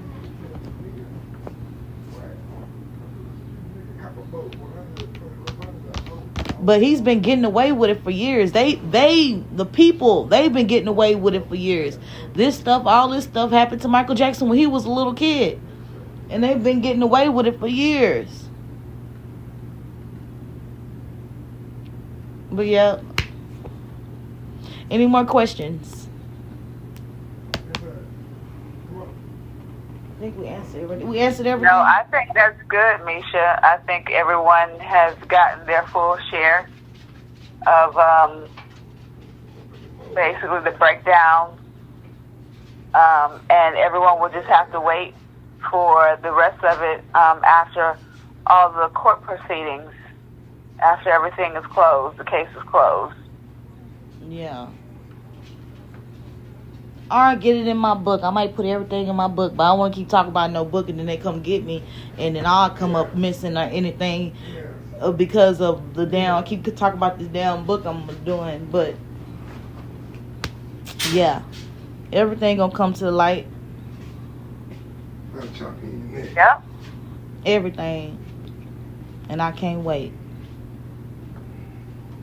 Absolutely. Do your happy dance. Mm-mm-mm-mm-mm. I'm saying. Okay, well, thank you. Thank y'all for listening to me. And I'm going to end this live right here, and I'll come back another day, probably in better spirits. Bye, Absolutely. y'all. You want to say your little prayer before we get off so we can ashe away? You're so funny, Mesha. Okay, well, on that note, hopefully everyone has gotten their, fair, I guess you can say, cup of all of this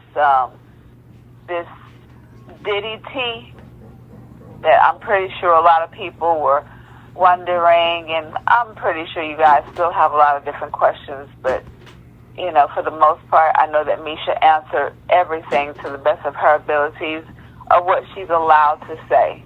So you guys also keep that in mind as well. She cannot talk about certain things because of it being an open case. So also on that note, we are going to speak into fruition and all, manifest that Mesha gets full justice over all of the injustices that has been done to her and to, her whole entire existence. But she's a strong one, y'all. She's a strong one. Crackhead, crack. I'm playing. I just play. She's a strong one, and I myself, I'm very proud of her because she's come a long way since we first crossed paths, and I know that the other ladies feel the same way, and we're just so very proud of you, Mesha. You keep speaking your truth no matter what. No matter the naysayers, no matter the people who want to shame you, put you down, and say that nothing happened to you, you're not a victim, or they don't remember you or don't want to acknowledge you. Just know that God acknowledges you. That's all the acknowledgement that you need. That's all the backing that you need. That's all the protection that you need. Just know that you are protected, okay? You are covered and highly favored by the Most High, no matter what, at all times. So on that note, you good, baby girl. You good. Okay. So we're going to end this live, and I wish all of you guys love and light and healing vibes. And if you ain't got right with the Most High, I suggest you hurry up. All right. Hurry up. What you waiting for? What in hell do you want when heaven has all that you need? And so it is. Ashe. Ashe. Love and light, you guys. Bye.